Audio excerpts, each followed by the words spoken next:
the first time we came here. Oh, Paimon remembers. Nahita's consciousness had been trapped by the doctor, but we followed the clues she left behind to help her. Great memory, Paimon, because I forgot. Time has already passed since then, and it seems Sumeru's changing for the better now that Nahita's in charge, right? Right. Paimon just hopes this peace will last a long time, and then Nahita won't have any more new problems to deal with. It's hard to say, but it's her business now. Yeah, guess you're right. We somehow always find ourselves right in the thick of it. Who knows what will happen next? Please don't say that. Think of it. Maybe it's all because of you. Maybe you're just a magnet for trouble. Thank you for the compliment. I was just thinking that you might be the problem too, dickhead. Huh? Me? Before Paimon ran into you, Paimon never ran into any trouble. At most, when she was super tired, Paimon got caught in some strange whirlpool and sucked out into sea. And even then, you fished Paimon out. Anyway, for Nahita's sake, maybe we should think about heading to our next destination for now. Next stop, Fontaine. Not like, you know, I haven't been there. I done explored, got damn near all the waypoints. Ah, look who it is. Running into you in a place like this? I can see you two still love wandering around. What's up, Oh, Dia? it's Dia! Since when I are love we her just design. wandering around? We're usually taking care of some serious business. Even though it may have nothing to do with our journey. Right, But that never part. mind that. What brings you here? I just finished a commission in the desert for a usual client of mine. Nothing too interesting. Just escorting a shipment of goods. I'm on my way to report back. Dope. That's when I saw you two all the way over there, chatting away. What were you two talking about anyway? We were just talking about, you know, heading out, going to Fontaine, where all, you know, the high-end French people are at. Eavesdropping ass You dude. serious? Yeah. Can't say I saw that coming. But you are travelers after all. I guess you'd never stay for too long in one place. I mean, if you want me to stay here a little longer, I wouldn't, you know. I guess my sister can wait type shit, you know what I mean? Bumping into you like this will become a rarity. Right. I'm starting to feel sad just thinking about it. I'll come back for you. Hey, how about I gather a few mercs to escort you two? What do you say? I'm good. Thanks, but no need. Oh, Paimon had no clue you'd miss us so much. But don't worry, we'll come back to see everyone when we get a chance. Right. Sounds good. All you need to do to get to Fontaine is cross this stretch of desert and navigate some waterways. Knowing you two, I'm sure it won't be anything you can't handle. Exactly. So, when are you leaving? Now, actually. Oh, wait a sec.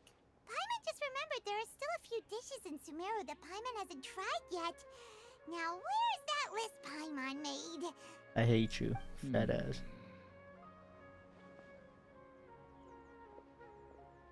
His name Albert or something, huh? I see. Guess you won't be needing a going away party or anything. It's sad enough to see you go like this. Though, now that I think about it, Sumeru wouldn't be what it is today without you. Seems true heroes always prefer leaving quietly. I wouldn't call myself a hero. At least I'd never intentionally try to save none of these nations. I'm just trying to find my sister and dip. Y'all gonna hate me once this journey's over. By the way, should we go say bye to Nahita?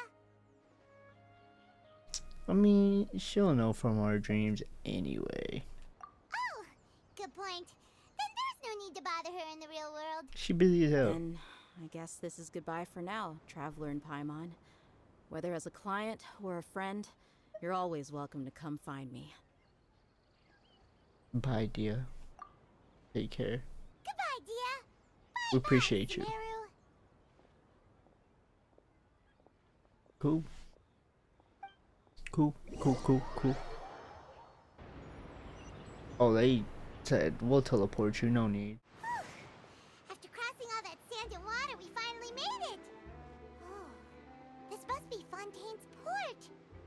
Beautiful port. Everything looks so advanced in Fontaine. Paimon's heard that the industry here is extremely developed, and there are all kinds of unusual machines. You know, that's what I was told, you know. Looks exactly how I imagined it, Seeing though. the sights as a tourist is nice, but maybe it would be better if we found something to do. Right. What do you think? Let's start by meeting the Archon, because fuck whatever's going on in this nation. They can handle their business. Good idea. Nahida gave us loads of useful information. Mm-hmm. Run me by it. Picking up the 7 is probably still our best source for information at this point. In our journey to find my sibling. Yeah, the more we can learn, the better. So, what do you think the Hydro Archon's like? Will we get along? Nahida said that she has a very unique personality, whatever that means. Right. To learn about a nation's god, start with the nation's people. There seems to be some locals talking over there. Let's go see if we can join the party. So conveniently over there. You swear he a prince from these Disney movies. If you ask me, it's a tragedy how things ended for him. Clearly, he was a pretty decent person. Pretty Yeah, decent. I didn't expect that kind of ending for him. I Aw. thought he would at least fight on a little longer for his family. I was expecting Yeah. a sudden plot twist, but it's a pity that it never happened. Still, his story is quite the tearjerker. You know, they look actually upset. Excuse me, can I help you too? I couldn't help but notice you standing here listening. Right. Hi, we're travelers new to Fontaine, and we had something we wanted to ask, but you seem to be really busy talking about some kind of play, so we didn't want to interrupt. Play? Oh, no. We're talking about something that really happened. In fact, it's a case that was just heard a few days ago. Damn. Really? Like, a real trial? But the way you were talking about it and the words you used just now made it sound like some kind of story. Right. Well, good tales are often based on true stories, aren't they? And what you see in reality may also be someone deliberately putting on an act while harboring ulterior motives. Whether something is true or not simply isn't that important. The main thing is whether the story being acted out on the stage is splendid enough. Oh, but it looks like you're not from around here. You probably don't know that the Fontaine Court of Justice is called the Opera Epiclese, or more commonly known as just the Opera House. This is a weird ass nation. If this opera house operates the way I think it does. But, shouldn't court cases be treated a little more seriously than that? Right. Not to question Fontaine's way of doing things. It's just that putting someone on trial is usually a very serious thing. That part. No worries. Other visitors to Fontaine have wondered the same thing. You could say that we just don't want to waste the moving stories behind those cases. And as for your worries about whether the cases are treated with due reverence, we have the absolutely just and honorable Chief Justice Neuvillette, as well as the Oratrice Mécanique d'Analyse Cardinal, a machine created by the Archon. Between the machine and the Chief Justice, false charges and injustice are a thing of the past now.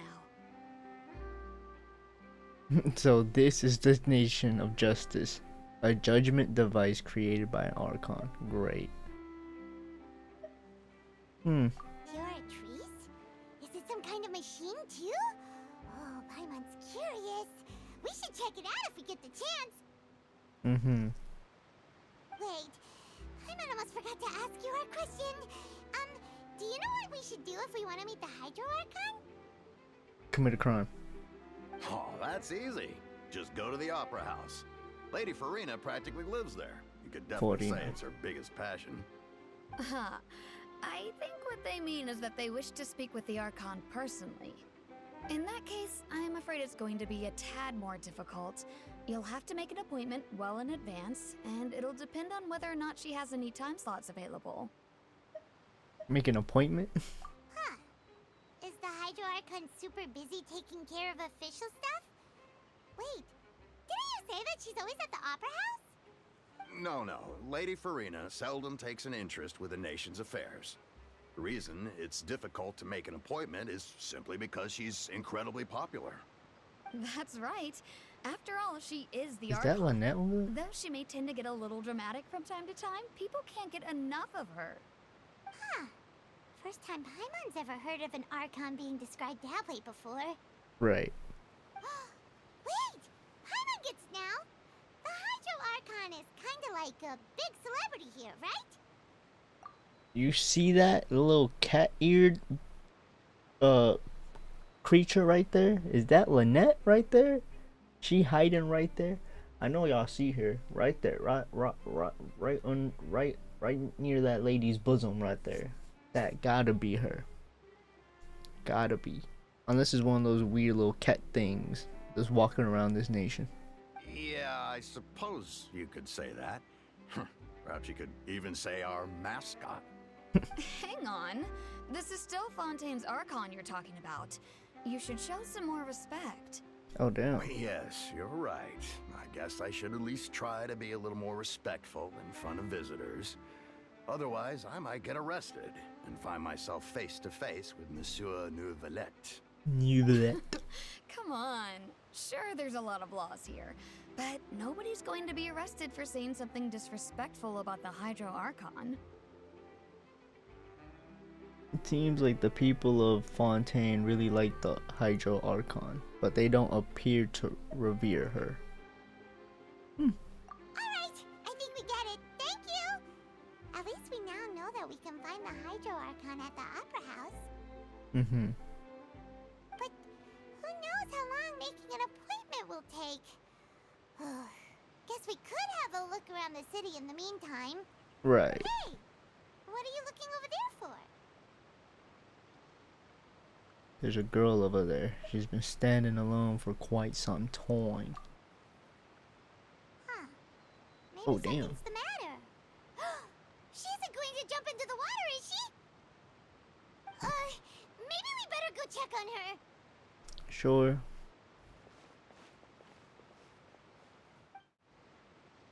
You good? Hello there. Excuse me. Are you alright? Mm-hmm. Huh? Ah, I'm fine. Thanks. Alright, cool. Okay then. We just noticed that you seem to be worried about something. About many things, actually.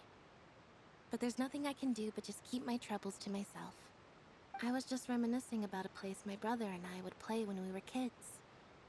It was just atop that hill over there. See? You're pointing at the sea. Wait, are you saying that you and your brother lived in the water? Maybe they're mermaids or like some type of like cool little weird race in Fontaine. Though people call the waters around Fontaine a sea, it's actually just an inland lake that's filled with fresh water. And though I can still see that hill clearly in my memories, now it's been completely submerged. He would skip and jump, tossing sand in the wind. The sun shone brightly, and the air was filled with the scent of the sea. But now, the water is gradually swallowing our memories. It won't be long before it swallows us. Damn. Sorry. Paimon doesn't really get what you mean. Ah, I don't believe we've had the pleasure of meeting. Are you Lynette's new friends? Oh, and you are? Thanks for looking after my sister. She often comes here to reminisce about our childhood, that's all. There's no need for any concern. Mm-hmm. Allow me to introduce myself. I'm Lenny, and this is my sister Lynette. If I had to guess, I'd say you must be travelers from abroad. Wow, you're such a good guesser. Who would have thought? I thought I dressed exactly like the locals here. Wow. Nice to meet you. Paimon is Paimon, and this is the Traveler. We Thought just these- arrived in Fontaine. Yep. We were just talking with your sister. Even though we didn't really get what she was saying. Right. I see. It's unusual for Lynette to be so willing to talk with anyone. In fact, she seldom speaks at all. Mm-hmm. I'm usually the only one she ever talks to. Interesting. Oh, really? Then you two are just like us. Paimon's always the one talking for some reason. Because the game was developed that way, asshole. Because you steal all my lines. So that's how you think it is? Yes. I also think my brother can be too talkative at times. I fuck with you. Seems you were right, Paimon. We are quite similar. So, what did Lynette mean just now when she said that the water is engulfing your memories? And that it won't be long before it engulfs you too? Oh, that. It's from a prophecy that's been circulating in Fontaine for some time now. Global Well, warming. I suppose prophecy isn't exactly the right word, because that implies a certain amount of uncertainty. There's no doubt about what's happening in Fontaine now. What's happening, bastard? Y'all want to tell me? Y'all just gonna keep alluding to it. Where to begin?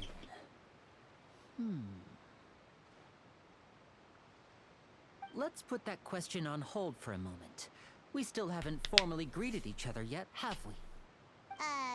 Did all the introductions earlier not count? Right. Hello, traveler.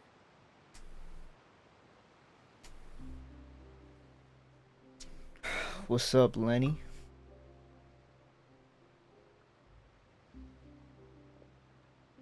And hello, Paimon. Whoa. Hey! Why didn't Paimon get a handshake?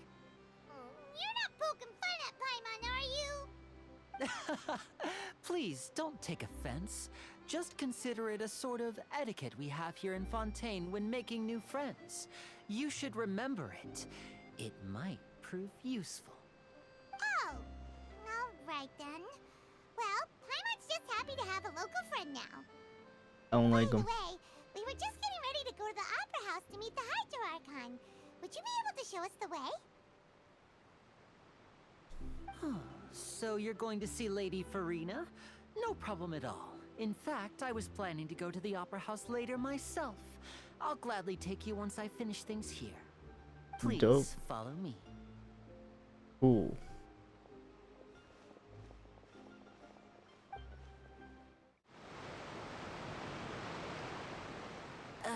You said you were going to see Lady Farina? Well, it seems Lady Farina has come to see you. Hmm.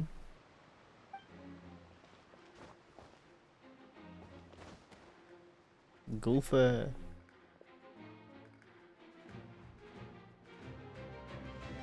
Who's that?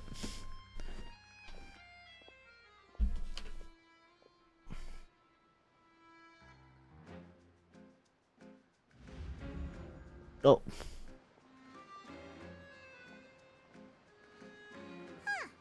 So, she's the Hydro Archon? But how did she know we were looking for her? She doesn't. My dear people, rich and poor, those with cup in hand and those with nothing at all, raise your glasses in celebration.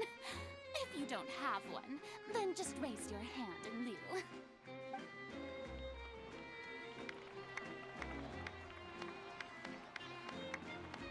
As you can all see, two unfamiliar travelers have arrived in our nation.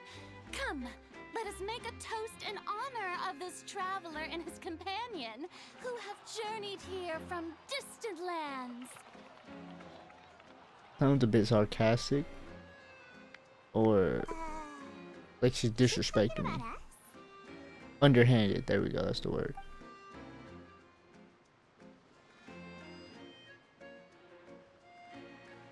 I've long heard of the turmoil and chaos you left in your wake as you visited other nations. But I welcome you nevertheless. No, I have come to receive you personally. Okay. All the shit you heard was already going on. I just so happened to solve the problem.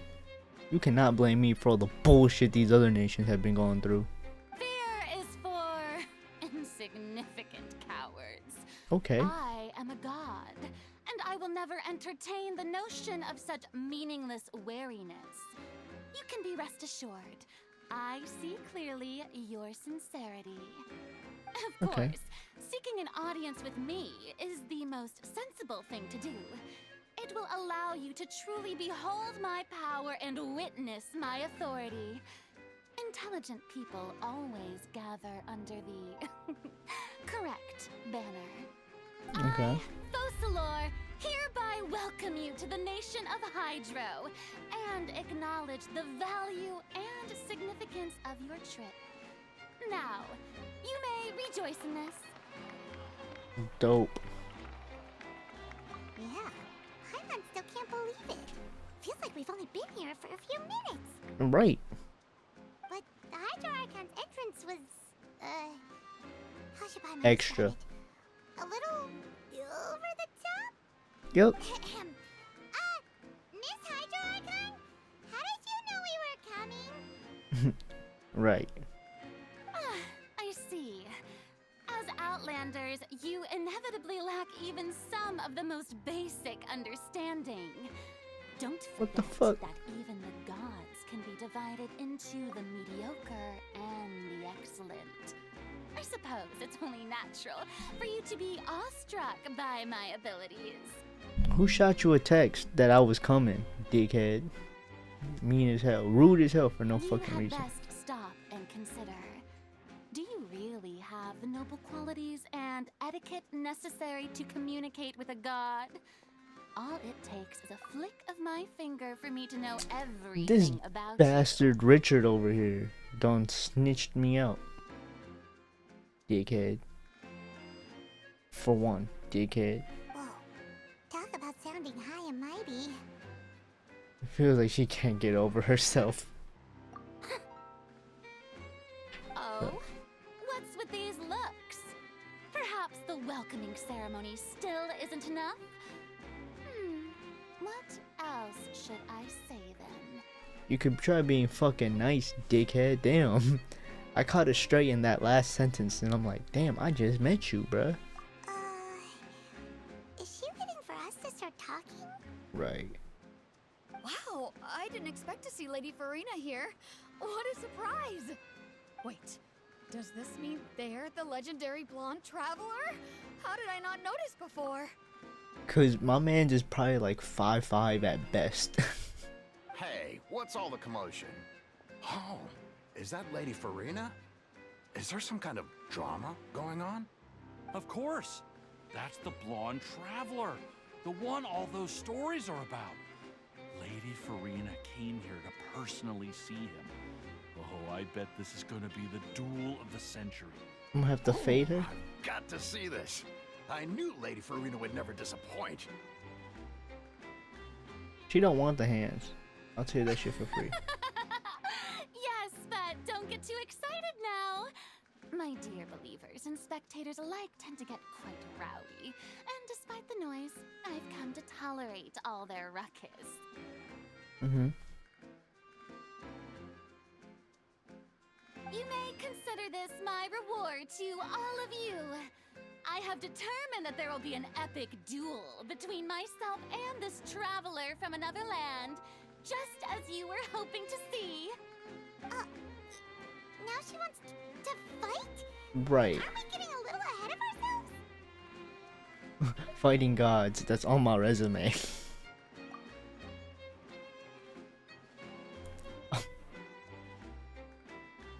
I'll fade all of y'all. Okay. Are you not afraid? Why would I? Might I remind you that this is a duel against the divine. What are you Okay. trying to do, traveler? Provoking a god in front of her people? It's provoking Stand me. down, Clorend. I admire his bravery. Few have the courage to draw their sword against a god. He is obviously a true warrior. I'm a hands thrower, not a true warrior. Unfortunately, people nowadays only crave to be thrilled, and a mere duel will not slake their thirst for excitement. Huh. Yeah, she's right. Just a duel wouldn't be all that interesting. Okay. On Araneus, criminals are always requesting duels to defend their honor. They're getting a bit old, to tell the truth. You see, then, as the god of justice, I shall face this traveler in another kind of duel. Wow. A duel in court!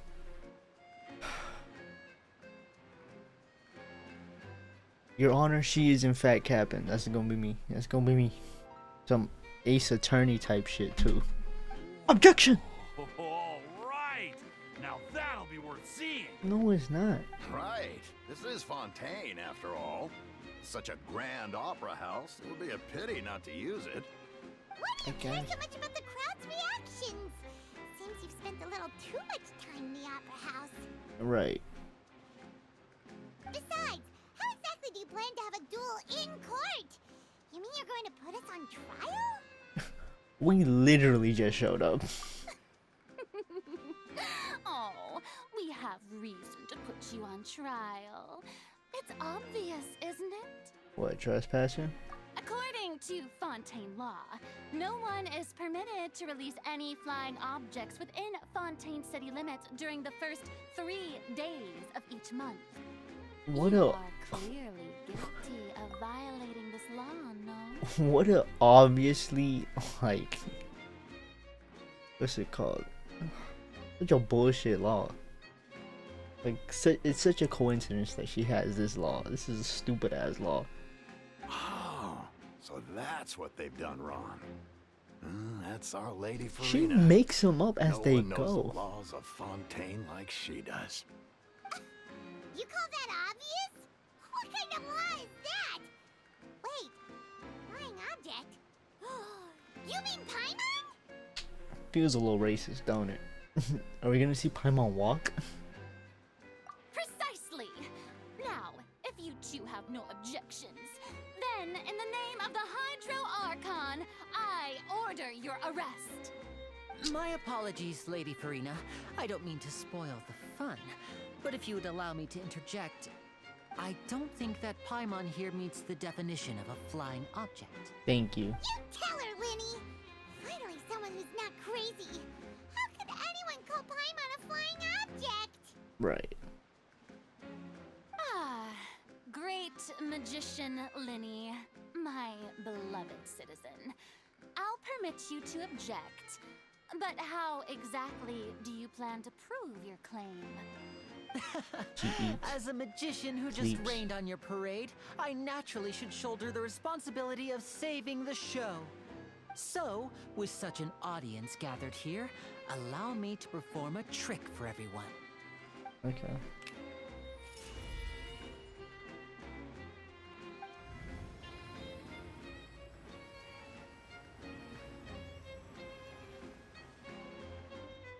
She put a leash on her. Ta-da! What's that on Paimon's back? Hey, when did you do that?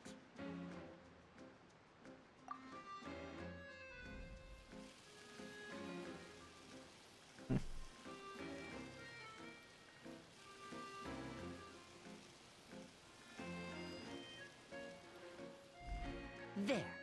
As you can all clearly see, Paimon should be classified as, well, something like a balloon. This rope has been in the traveler's hand all along. It was just that no one could see it before. Huh? You call that magic? You've got to be joking. Wow. I thought it was pretty good. Me too. Nice one. Huh. I'm not sure what to think. It seems Lady Farina's charges no longer hold water. What? We lost another nigga. I don't give a fuck about no Bray Wyatt. He's creative as hell. I guess. I mean, I don't give a fuck about no Bray Wyatt, Nick. I don't. Hear me out.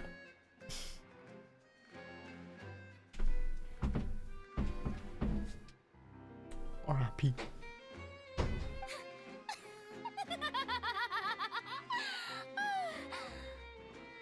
Amusing. Very amusing, Lenny. Just the sort of unexpected twist that I enjoy. With you here, today's performance can finally be called complete. Performance? You see all this as a performance? In which case, consider the matter of your trial resolved. The god of justice will not bring charges against an innocent person. But when there are valid grounds, I will not only judge travelers from abroad, but even the gods of other lands. You're I weird. look forward to seeing your upcoming performance at the Opera House, Mr. Lenny and Miss Lynette. That's enough for now. Toodaloo! She's weird in the annoying way. I almost faded her entire Gestapo, there we go. Almost faded all of them for no reason.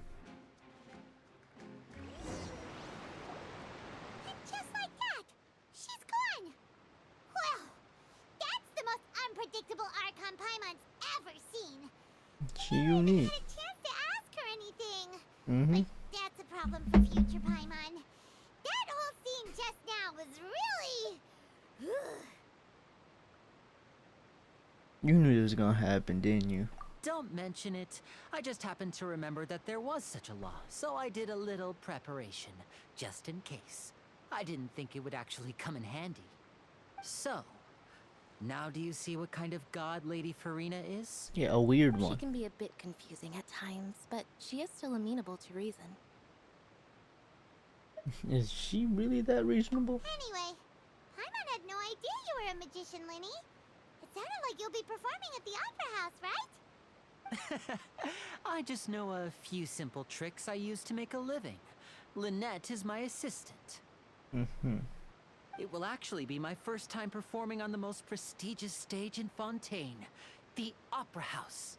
But isn't the Opera House where criminal trials are held in Fontaine? Yes. When there are no public trials being held, the Opera House hosts a variety of other performances. To the people of Fontaine, the line between a trial and a performance can be a little blurred. I've noticed. And speaking of performances, I would be remiss to forego this opportunity gifted by fate.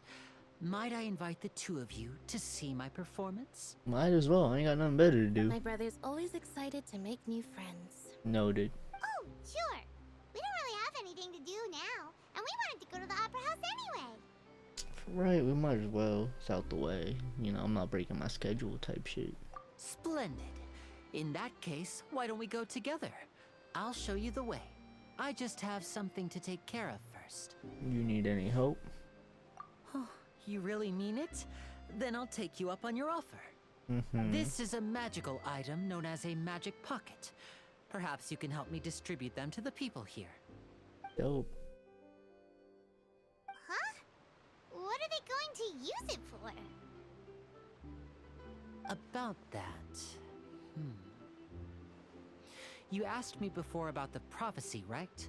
Let me start by telling you a little more about what it entails. You got a cool I'm eyes. not sure exactly when it began, but a prophecy has been circulating around He a Fontaine. thug for real. He got the tear tat. It says that every person in Fontaine is born with sin. No matter how the nation of justice holds trial after trial, this sin cannot be absolved. Until one day, the water levels in Fontaine will rise, and the sinful people will slowly be drowned. In the end, the people will all be dissolved into the waters, and only the Hydro Archon will remain, weeping on her throne. Only then will the sins of the people of Fontaine be washed away. That sounds pretty gloomy. Right. Why are people in Fontaine born with sin?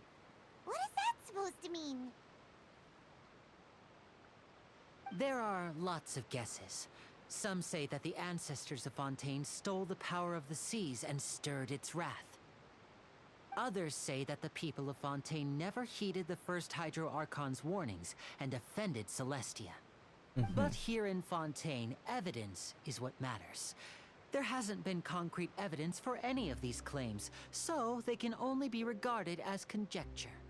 If even the people in Fontaine don't know what sin they committed, wouldn't it be better just to ignore the prophecy completely?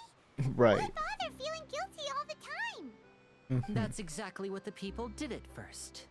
But in the last few years, the water levels in Fontaine have actually started rising. But now the water is engulfing our memories. It won't be long before it engulfs us too. Many places have already been completely submerged, and now lie beneath the sea. Many people carry on with their lives as before and shrug it off as a natural phenomenon. But my family and I think that the people of Fontaine shouldn't ignore the possibility, which would end up sentencing them to death. We hope that at least the people who reside near the waterfront can move away before it's too late. So, we've started distributing magic pockets to them. As a magical item, these magic pockets have astonishing capacity.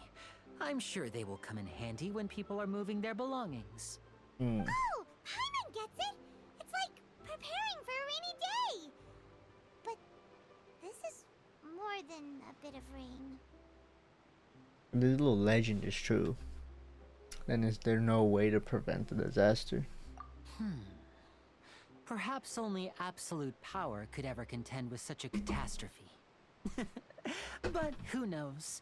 We're just tiny specks in the grand scheme of things. Right. Now, if you'd like to help, then please give these magic pockets to anyone nearby. Be sure to convince them to take it, regardless of what they say. Yo, Lynette, you want one?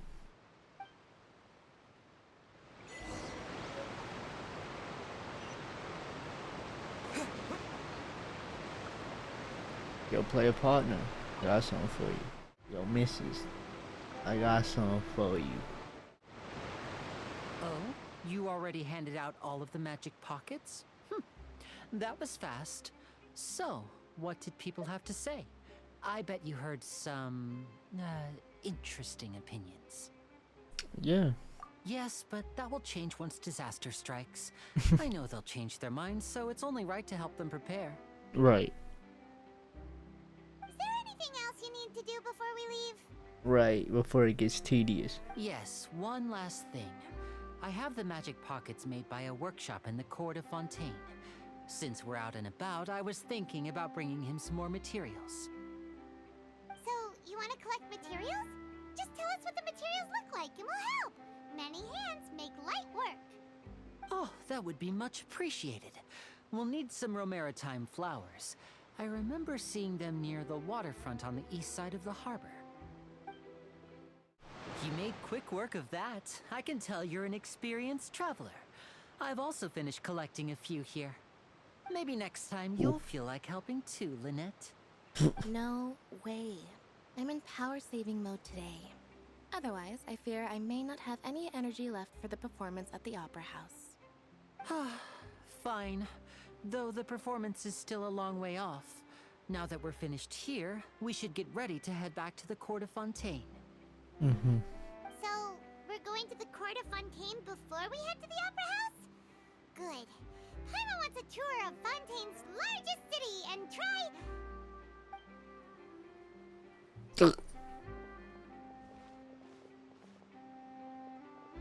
Wait, shh. Have you noticed that person over there? The young girl. What about her? Huh? What's wrong with her? Paimon didn't notice anything. She's obviously a thief. Magicians and thieves practice similar methods. We divert attention, and a distracted audience is one that won't discover what you're really doing. Watch her movements carefully.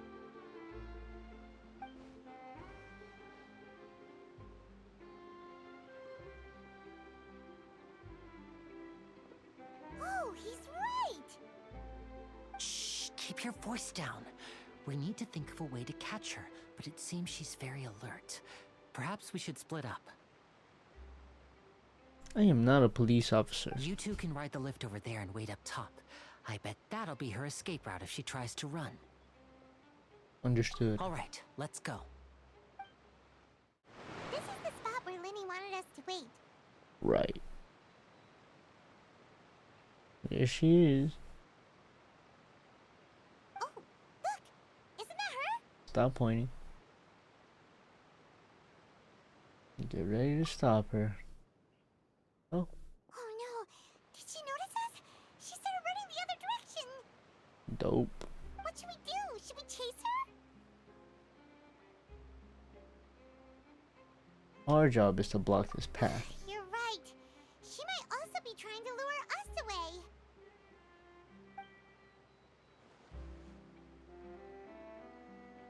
Nothing's happened for a while now.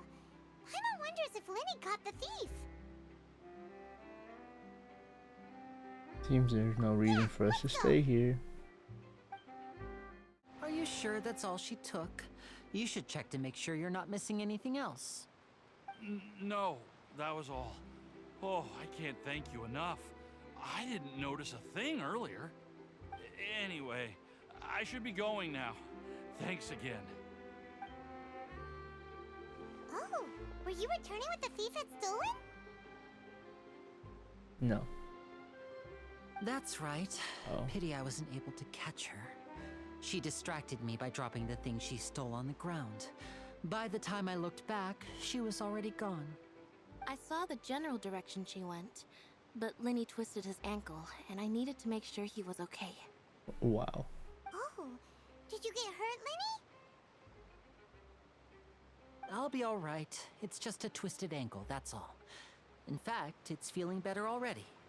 If you want to play at being a hero, at least try not to get hurt doing it. Imagine what would happen if you managed to derail our performance as a result. She's right. You're right. Sorry, Lynette. I have to admit that the thief was even more skilled than I had anticipated.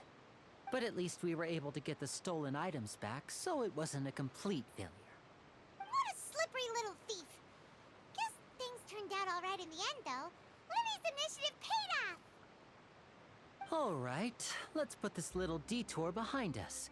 We should go to the court of Fontaine now. Damn, Paimon.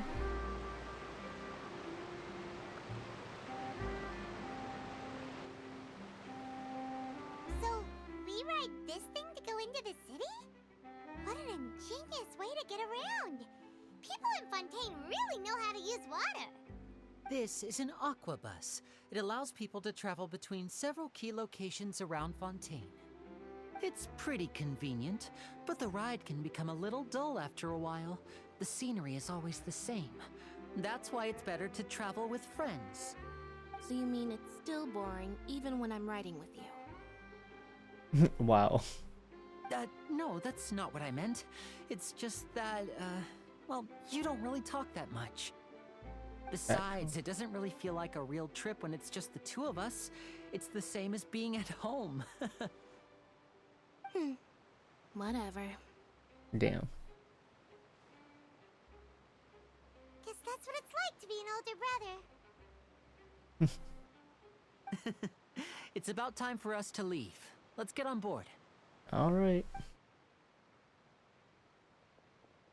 Don't tell me I'm gonna have to experience this ride again. Oh, the chick from the Steambird, whatever.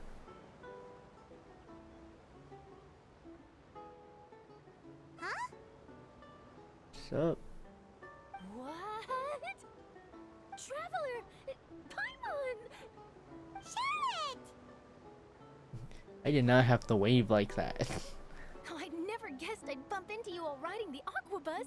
In the story of my life, this is big news. What are you doing in Fontaine? I didn't hear anything about you paying us a visit. Yeah, it's quite the coincidence.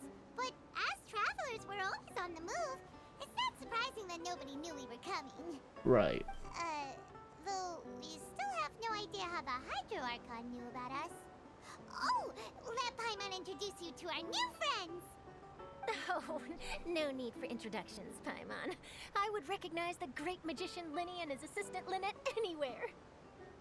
I wouldn't be much of a reporter if I didn't know who they were. It's a pleasure to meet you. I'm Charlotte, a reporter for the Steambird. Nice to meet you. From the Steambird, huh? We've often relied on your paper to promote our performances. It's an honor to meet you. Now that everyone knows each other, Fontaine suddenly doesn't feel like such an unfamiliar place. Speak for yourself. So, what have have you been up to lately, Charlotte? Any big news? Not too much. When there isn't any breaking news, I mainly cover the trials at the Opera House. You can still manage to keep readers' attention as long as you tell things from a clever enough angle, even if it's the same old topics. For example, reporting on how a scammer once deceived vulnerable girls into relationships, or how a financial criminal was once so poor that they ate a single piece of bread for 5 days. The first one has to be a reference to the Tinder swindler, and I hate that I caught that one. Not really news. Maybe you're after. What? Oh, that's not really the kind of news you're after. Seems you know me pretty well. What I'm really after is exclusive, sensational news pieces that could shake the country. These smaller stories are a waste of my talents. Oh, I just remembered. I've been following a case lately. Well, a series of cases, actually. You mean the serial disappearances of young women case? That's right. These stories are the talk of They the got a town Ted right Bundy now, in here? and it's probably the most mysterious case we've ever seen. If I'm the first with a draft ready to publish when the case is finally cracked, and it's the headline story in the Steambird, oh, when that happens, I bet all Her the other monocle reporters kind will of shed cold, I tears ain't of gonna lie. envy. With the little. I've already gathered all kinds of materials. I just can't wait for the truth to be revealed. So, what is the serial disappearances of young women case? You mean the culprit hasn't been found? Clearly. That's right. The first missing girl case happened almost 20 years ago. Oh damn, And Zodiac ever killer? since, after a period of time, another girl disappears. What the cases have in common is that the girls are all of a similar age, and that they've all vanished without a trace. But Interesting. the scariest part is that to this day, none of the girls have ever been found.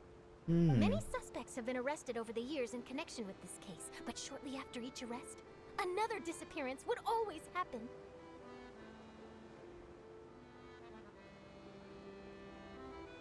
Maybe there's more than one criminal. Yes, it's possible. But either way, I believe that every case has some precise truth behind it, waiting to be exposed. Yeah, you could say that. Oh Yes, shit. I agree. And at the very least, the family of those missing girls deserves some sort of explanation. Well, the truth. I just imagined for a Deserve the second truth. what I would do if Lynette were to suddenly disappear. I'd pay any price to get her back, and then find a way to track down the culprit. Please don't imagine that, Lenny. That part. Ooh, nice little conversation. Conversation. Hey, we're almost there, look! Mm-hmm.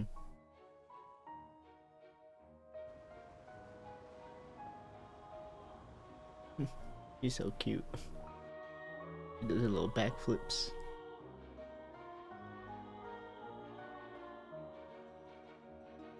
Oh wow.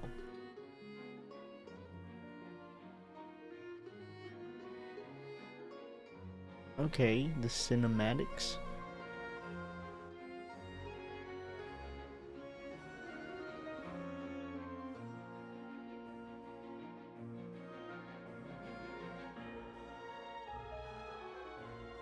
Not bad.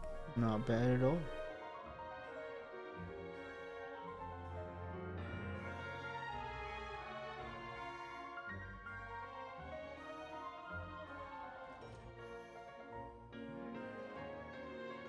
Well, I really enjoyed chatting with you.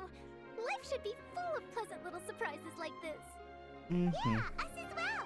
The ride went by too quickly. Ah, I have an interview to get to. I should get going before I'm late. Okay, Hyman hopes we can chat again soon, Charlotte. See ya! Deuces. Bye now. Oh, be sure to stop by and see me at the Steambird when you have time. Ooh. What a tough job. Always running around and interviewing everyone. Well, where should we go now? If you don't mind, how about we stop by my home first? Besides, I still have all the materials we collected. Sure, we wouldn't mind at all. This city is so huge, Paimon wouldn't know where to start anyway. That part.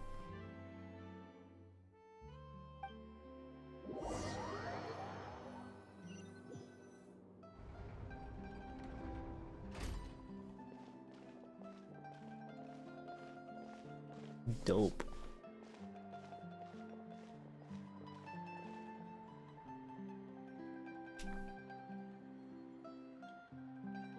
Shit big as hell, beautiful as hell. Dope as fuck.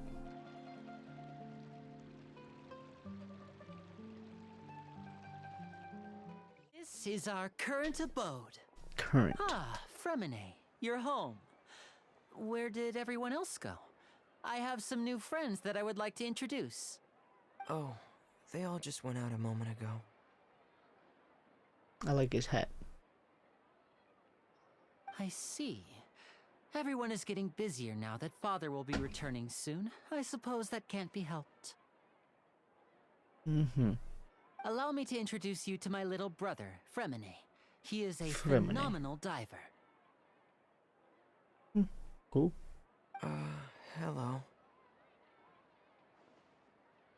Nice to meet you. Paimon is Paimon, and this is the Traveler.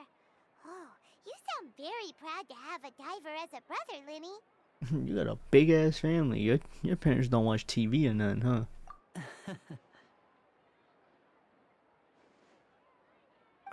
Lenny, could you come here for a moment? Oh, he don't like me. Cool. What is it, Fremine?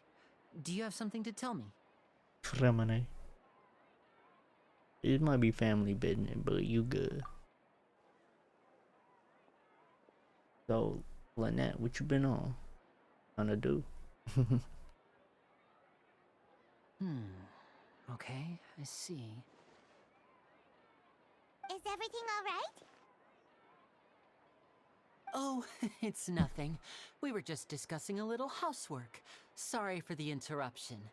Dope. Before I forget, the Traveler and I collected more materials to make magic pockets. Were you able to get any, Fremine? Yes, I went diving and gathered lots of materials. I was about to give them to you. That's our Fremine, always quick with the underwater work. All right, I'll take these to the workshop.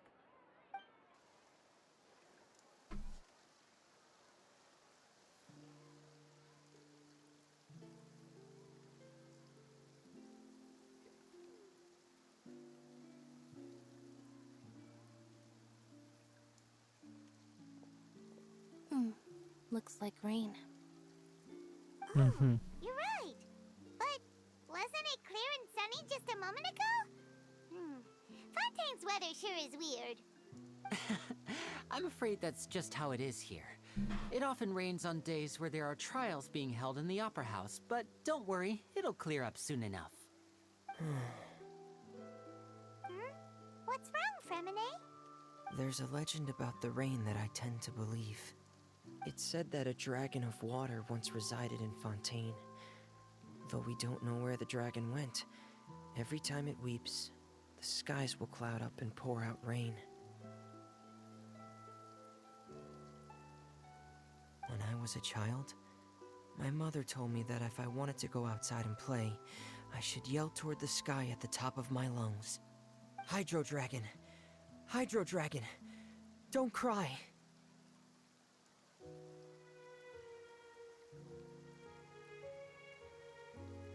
If Could that Hydro Dragon be an elemental dragon of it's Fontaine? an elemental dragon, then having the power to make it rain wouldn't be very unusual. Let Paimon try something. Hydro Dragon, don't cry! You put her all into it. Doesn't seem to be of any use. It is just a legend after all. What's that supposed to You mean? know, you might be a more popular magician if you understood the concept of romanticism. Or could at least play along. Right. Sorry, it might be because we've never met the Hydro Dragon. Perhaps it can't be comforted by the words of strangers.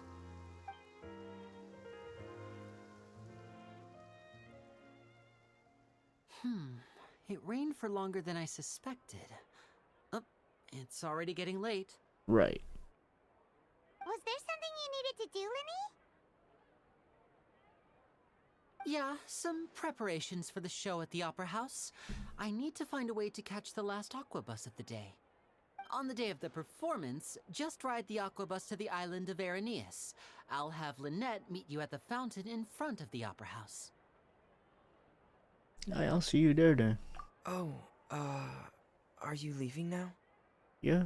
What is it, Fremine? I'm in a hurry. Oh, I get it. You feel nervous delivering the materials for the magic pockets, is that it? Perhaps we could trouble the traveler to help us take these materials to the Beaumont workshop and deliver them to the owner there? I'm afraid that Fremine can be quite introverted, and the boss there tends to be pretty talkative. Fremine has always been a little afraid of her. No trouble at all. Don't worry, we're on the case. Right. Sorry for the inconvenience. I'm quite useless when it comes to such tasks. I'll think of a way to make it up to you. Oh, No stress. no need. This will be a walk in the park for us. Hopefully. Hello? Is there anyone here? Oh, hello there. New customers? Looking to buy, or do you need something made? Or perhaps you're just looking for a chat with me. No chat. No, we're just here to deliver some materials. Here they are. They're for making, what were they called again? Magical these must be for pockets. magic pockets. I could tell right away. I've already made several orders worth now. Do we need to pay? No need. They've already prepaid several batches worth. When they told me what they'd be using them for, I even offered them a discount. Cool. But they insisted on paying the full amount, saying that I had a business to run. Right. It seems both their hearts and their pockets are made of gold. Whoa. So, is Lenny actually loaded? Being a magician I must can't say for sure. be but lucrative. Who knows? Maybe there's good money to be made being a magician in Fontaine. Apparently. Hey, is this machine what you use to make stuff here? It looks really advanced. Mm-hmm. Why use your hands when a machine can do the work? It would be a waste not to use the latest technology. And wasting is a kind of crime. But where does a big machine like that get its power from? Water, I bet. Well, it's a little complicated. I'm not sure I can put it in layman's terms for you. But basically, everything we usually use here in the city is powered by indemnitium. It's a type of energy that's produced from trials. The fuck does that mean? How can trials produce energy? Right. Well, I'm not completely sure of all the details myself, but basically, when a trial is in session, the Oratrice Mécanique d'Analyse Cardinale harvests people's belief in justice and converts it into energy to be used all around Fontaine. So that's what its other function is? Paimon heard that the Oratrice was created by the Archon to make judgments. Right. But Paimon still doesn't get it. How could something unreliable like people's beliefs be turned into a stable power source for these machines? The gods rely on belief to obtain power. Why can't a machine? Oh, yeah! So that means the Hydro Archon relies on the machine to take the energy created by belief and turn it into power for all of Fontaine, right? Yeah. Even though I've never heard anyone really put it that way before, it sounds like it makes sense. Right. Besides indemnitium, we have another type of energy called pneumosia. The It fuck? isn't produced by the power of the Archon, but it is unstable by nature. Even now, it still cannot be widely used by civilians. I thought I'd find you hard at work, but here you are chatting the day away. Since you're already talking, I'm sure you wouldn't mind a few words with me. You again? Didn't I already promise you that I'd have the more I owe to Confrérie of Cabriere by next month? Why are you hounding me now? Yeah, but how do we know that you won't go running off by the end of this month? I want 50% today. Wait, no, 70%. Huh? You... Seems business isn't so great for the workshop. We've already finished our job and delivered the materials. Maybe now's a good time to leave? Sounds like someone's, trying to finesse Hey, somebody. hold on. Before you go around trying to collect payments, why don't you settle your own debts This first? bastard is every fucking where. I'm tired of seeing him. Him and Kai are the two dudes I'm tired of seeing. If Confrérie of Cabriere wants to poach clients from Northland Bank, that's fine. But I'm afraid you still owe the bank a hefty sum of mora. So why don't we work things out between us first, before you get back to your little conversation here? You're from Northland Bank. But we said we'll pay everything we owe next month. Why are you hounding me now? Traveler, Paimon! I didn't think I'd run into you here in Fontaine. What are the chances? We're surprised to see you too! What are you doing here in Fontaine? You didn't want to stay in Snezhnaya? Fontaine is a rather curious location. Long story short, I've already been in Fontaine for some time now, and honestly, things have been pretty boring. But it seems that fate brought our paths together today. Not only will I have some good friends here now, but ones who always seem to find trouble. I hate Either you. way you look at it, it seems things are going to get a lot more interesting now.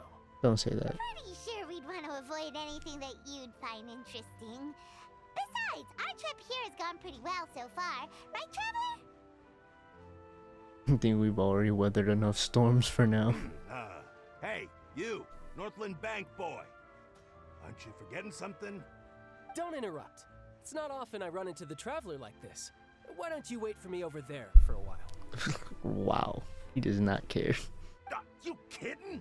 Aren't you the one looking for us? You really expect us to sit and twiddle our thumbs while you catch up with your friends? Yes, exactly. Listen to me, boy. If you want your mora, fine. Why don't you come and take it? Hey, I just said not to interrupt.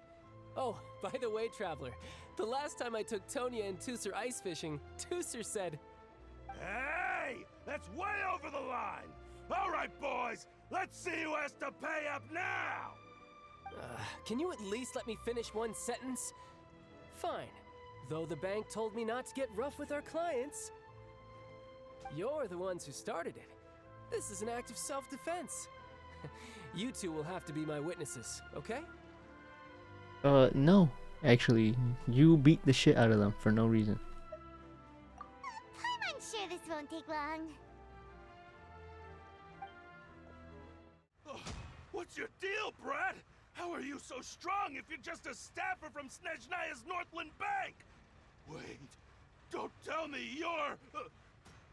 Oh, now you notice. It's a little late, don't you think? Just make sure you understand that you don't mess with Northland Bank. Got it?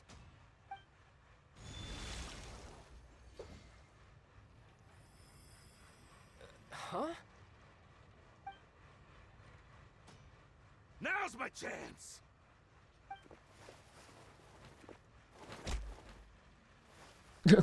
Damn. Huh.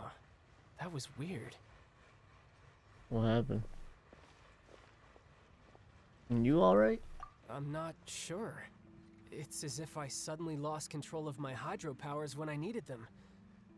Maybe there's something wrong with my vision? Strange. How could that happen? First time Paimon's ever heard of someone losing control of their vision. Right. Never mind. It doesn't matter. If I want to stay sharp, I shouldn't be relying too much on my vision anyway. Besides, I always have my delusion in case I need it. You best not be using that. So what are you doing in Fontaine, child? I don't see its work for Northland Bank. Well, I guess it's because I've been in a bad mood lately. Huh? What kind of reason is that? Wait, since when do you feel down about anything? Right. I don't know. Maybe I still have a lot to learn about myself. Probably. But recently, there seems to be some sort of restless power stirring inside of me. And I don't know why, but every now and then I feel like I'm in a terrible mood. Maybe you losing control of your vision just now is connected with that power you're feeling inside. That is a possibility.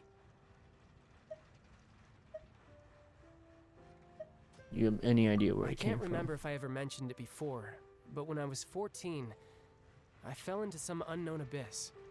It was during that time I learned nearly all of my abilities. The one who took me under her wing and taught me was named Skirk. She was always quiet and very mysterious. Nobody knew where she came from or what she had been through, and she was always very strict when teaching me combat techniques. One time, I asked her why she was willing to take me on as an apprentice. From what I could make of her answer, it was because I had awakened it, and traces of it remained on me. She said that all my combat training would be useful in the future. But what is it? What did you awaken? She never explained that.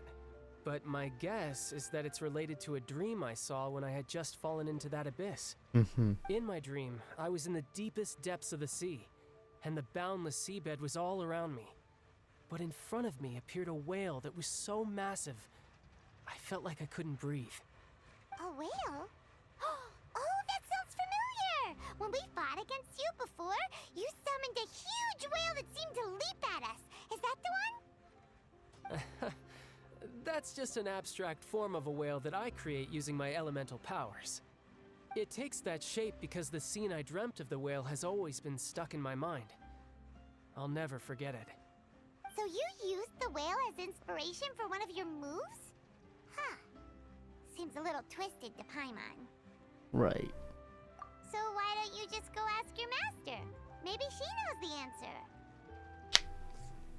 You make it sound so easy. Ever since the incident I experienced there, I've never stopped searching for Master Skirk and that unknown abyss. But it's been years now, and I've still found nothing. There isn't even a trace of the place where I remember falling into the abyss. Oh, it sounds like some kind of ghost story. Yeah, I'm out of leads at this point, but there's nothing more I can do. It seems that strange encounters in this world tend to be elusive like that. Oh, seems the time really flies when I'm talking with you. I just remembered I have somewhere else I need to be, so I should get going. What? More work for the Northland Bank? No, it's more of a personal appointment. Lately, I've been sparring with some of Fontaine's official champion duelists whenever I'm feeling bored. Official champion duelists? You mean it's their job to duel? Yep. In Fontaine, before a criminal goes to court, they're given one chance to defend their honor by requesting a duel with an official champion duelist. The champion duelists are all-powerful fighters selected from among the nation's best. And the duel itself is a no-holds-barred fight with no specified stopping point. So engaging in such a duel is regarded as a symbol of defending your honor. If a criminal manages to win the duel, they'll be acquitted. But if they lose, they'll have no choice but to stand trial. Wow. And the worst-case scenario is that you're simply killed in the duel. Though it's rumored that Fontaine has a death penalty, from what I can tell, no one has ever been officially sentenced to death. So really, the only people who opt to duel are those who have suffered a grave injustice in being accused, or those who greatly value their honor. Otherwise, why gamble with your life? Right. So, do many people actually get out of their trials by winning the duel? Apparently, it's exceedingly rare for anyone to actually win. Fontaine probably enacted this system as a way to show that the nation respects the honor of its citizens. Right. Besides, none of the champion duelists are to be trifled with, which is exactly why I was itching to face them as soon as I got to Fontaine. Apparently, the one I'm meeting today, Clorinde, is the strongest of the champion duelists. I had been asking her for some time before she finally agreed to face me today. Well, that's child for ya. Paimon feels like we heard that name somewhere before. Clorinde. Huh. She. When we met the Hydro Archon. Before I forget, I want you to have this. A magic pocket. Oh. Huh? Your vision? You're seriously just giving it away? I'm just worried that it could become uncontrollable again. I'd be pretty upset if it got in the way of my duel, so I think I'll be better off without it for now. Besides, I just need you to hold on to it for a short while. I'll come retrieve it when I have some time later. Paimon knows what you're up to. You just want an excuse to come talk to us again, don't you? Whatever gave you that idea? I'll be in touch later.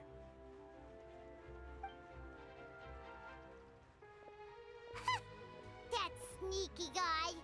He said feeling down lately, but he seemed the same as ever to Paimon. Right. Well, since we don't have much to do for now, we might as well walk around and see the city before Lenny's performance. We could do that.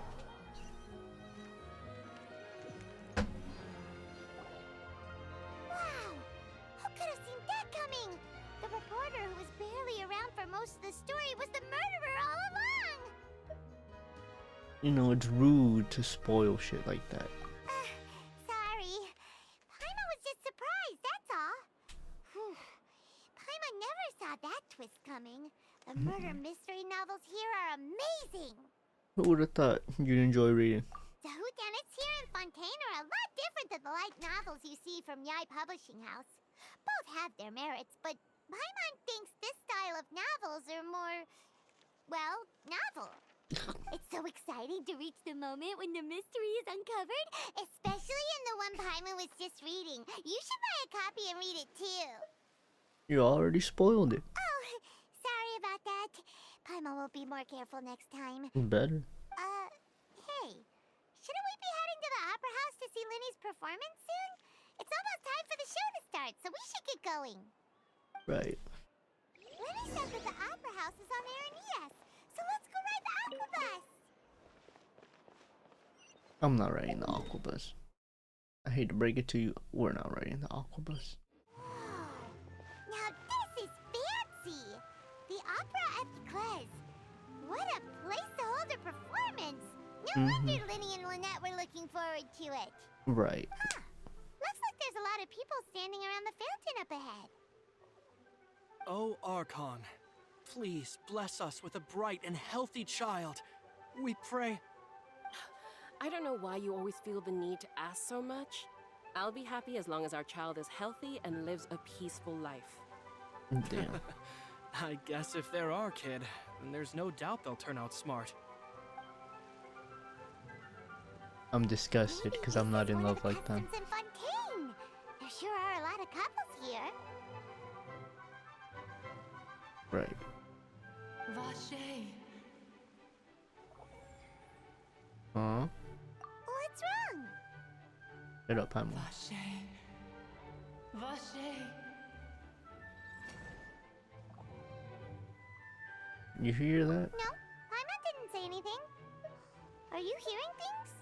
Yes. Welcome to the Fountain of Lucine. All the water flowing through Fontaine converges here. It's customary for newlyweds to come here and wish for children. Lynette! You scared Paimon! Why did you get here? Lenny asked me to wait here for you, remember? Right. Right. Seemed to heard a faint voice just now. What do you mean? There are a lot of people here right now. Seems like the voice was coming from the fountain. Hey, you're not trying to scare Paimon, are you? Besides, it's the middle of the day. It's not the time for eerie things. I see. I might be able to tell you something that could help explain the voice you heard. In fact, you might not be imagining things at all. I suspect that what you heard is a result of your hypersensitivity to the hydro element. Others in my family have had similar experiences. It's because of his sensitivity to the hydro element? But what would hearing a voice have to do with elemental power? When do you cry, Paimon? Wait, what? What does that have to do with anything? That part. Just answer me. When do you cry?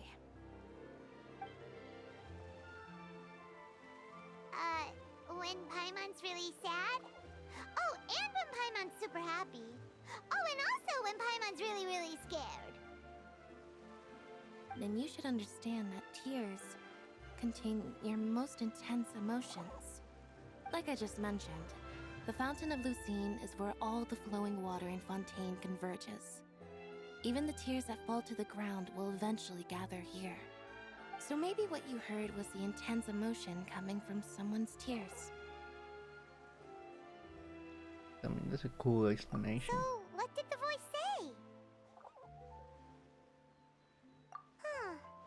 If you were hearing showing their emotions, then Paimon wonders what happened to them. Rather than worrying about them, we should worry about my brother first. He's not here. Don't let that calm look of his fool you. He tends to get pretty nervous just before a performance. So chatting with Lenny might help him relax a little before he goes on stage. Oh, right. That makes sense. Let's go in and see Lenny. Mm-hmm.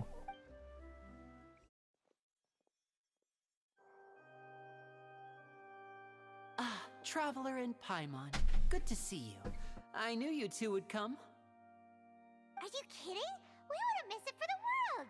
We've been looking forward to it. Mm-hmm. I can tell, judging by how early you've arrived. Right. But you're actually right on time.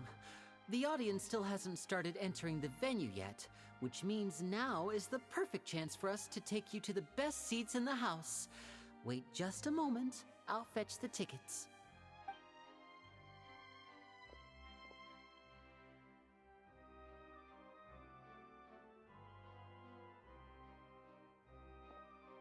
The Opera House has assigned seating, so you always have to make reservations. I've already reserved your seats, and here are your tickets. Ooh, front row seats. Thanks, Lenny. Mm-hmm. Don't mention it. There's no need to keep thanking me. Hey, Lenny, could you come over here and take a look at this? Oh, His voice I'll is be funny. right there. Seems there's an issue with the stage props over there. That's Cal, my assistant, calling me. I'll go lend him a hand. Yeah, we'll Let's just get go busy. to our seats. You go ahead, Lenny.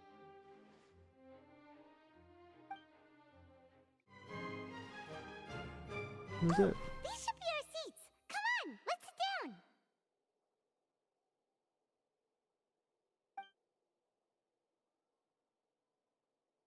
down. Let's sit down. Proceeds to not sit down. Who are you?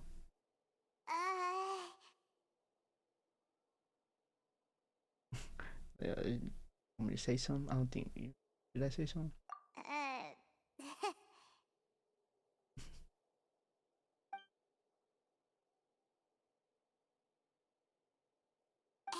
Traveler. Maybe we should strike up a conversation with the person next to us. Since we're sitting together and the rest of the place is practically empty still. It's kinda awkward if we don't say anything. You're up, Paimon. Of course you put this on Paimon. Excuse me, I did not realize you felt awkward. I am terribly sorry. I would be perfectly happy to chat with you if that is what you would like. Oh, so you heard all of that, did ya? Boy, you sure have good ears. Paimon thought she was keeping her voice down. Wait, that's not it. Paimon's sorry.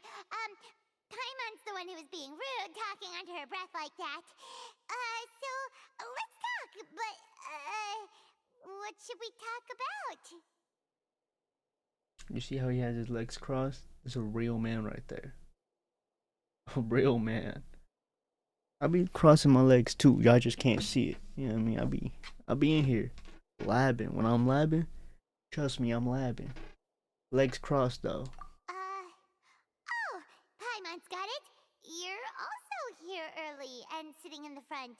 Are you a friend of Lenny's too? A friend, you say? Well, if Mr. Lenny would like to be my friend, I would be more than happy to reciprocate. Oh, so you're not friends with Lenny then?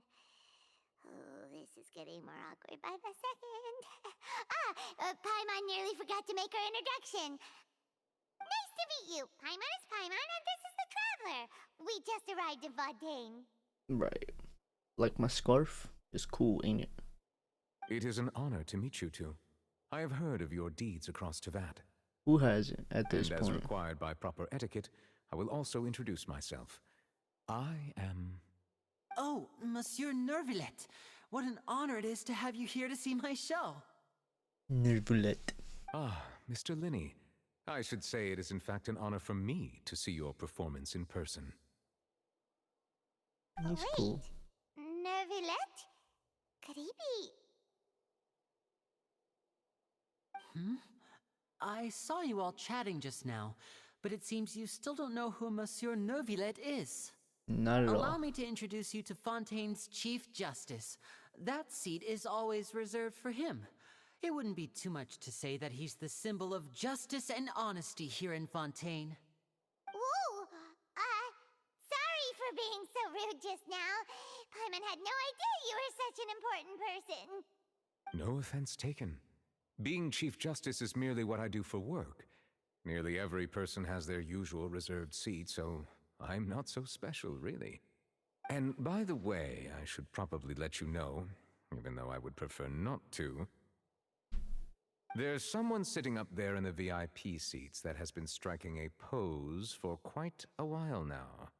I believe she is trying to give you a most elegant and impressive first impression. So I think you should take notice of her sooner rather than later, otherwise she may become flustered. This is one big role play to her. One big RP. One big LARP. Huh? Oh, it's Farina, the Hydro Archon. Huh. She sure has a smug and satisfied look on her face. Guess she has no idea that you saw right through her act. Very good. That is for the best. No need to pay her any more attention. We may now enjoy the show. Huh? So is this what things are like between the Chief Justice and the Hydro Archon? All right, please wait just a moment longer. I've pretty much finished my preparations, and the performance will start as soon as the audience has made their way to their seats. Yay! The show's finally about to start! Paimon can hardly wait! Paimon's never seen a real live magic show before!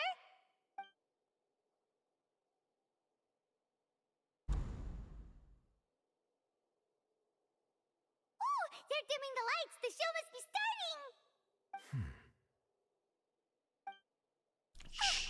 Sorry. Paimon will try to stay quiet. Welcome, one and all, to the Opera Epiclese. I am the star of today's show, Lenny. And over here is my sister, Lynette, who will be working as my wonderful assistant.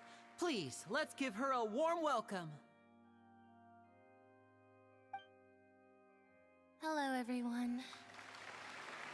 She did not. She does not want to be up there. I know she may seem to be a little sleepy right now, but that's just a sign that she's nervous.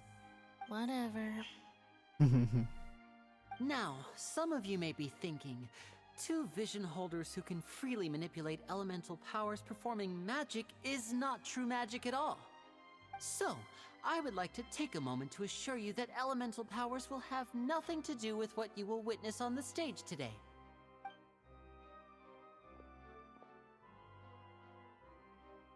Both Lynette and myself have removed our visions for the show. That way, even the gods won't be able to help us. Go down. Good point. That's what makes the show real magic. Now, without further ado, let the show begin. Lynette will now exit the stage to make some preparations. I know you might miss her, but don't worry. She'll be coming right back on stage momentarily. Perhaps in an unexpected way. I'm sure she'll be stealing the spotlight soon enough. Oh, and before I forget, there's one more thing I should say. You never know what can happen in the blink of an eye. A magician's greatest skill is making things disappear. That was a smooth The transition. possibilities are endless. He doesn't have cat ears.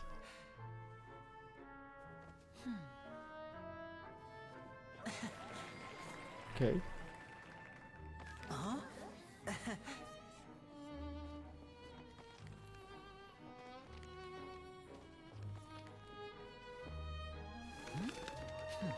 Whoa.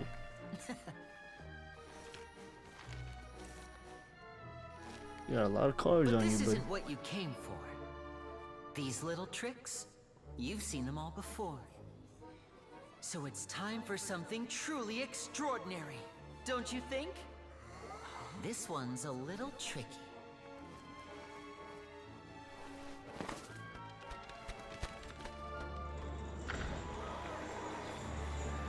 Okay. Using this water tank, I shall make my sister vanish completely, right before your very eyes.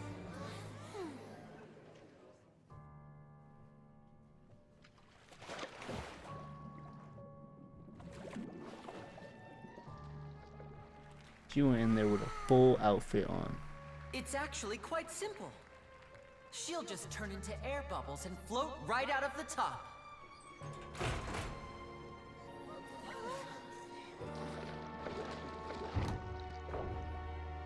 Oh no! I told them to check all the props carefully. With the lid on, even air can't escape. An amateur magician would be getting very nervous right around now.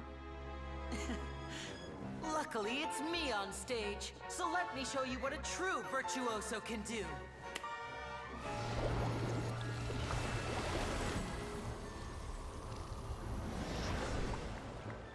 Whoa. Lynette, are you still there? Don't go too far. We don't want to use up all our magic. Hi, I'm back. Uh-huh.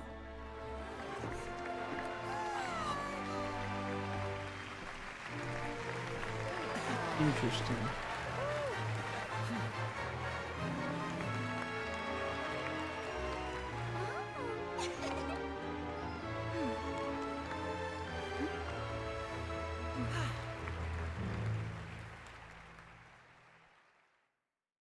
Good little show. I ain't gonna lie to you. Good ass show. Whoa! What in the world just happened? How did he do that? Paimon didn't seem to do anything. Wasn't Lynette inside the water tank? How did she disappear and then reappear out of nowhere? I mean, he's a professional magician. If we could see easily through his tricks, then that would mean that his skills are still lacking.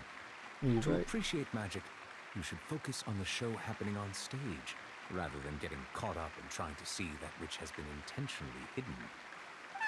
Guess you're right.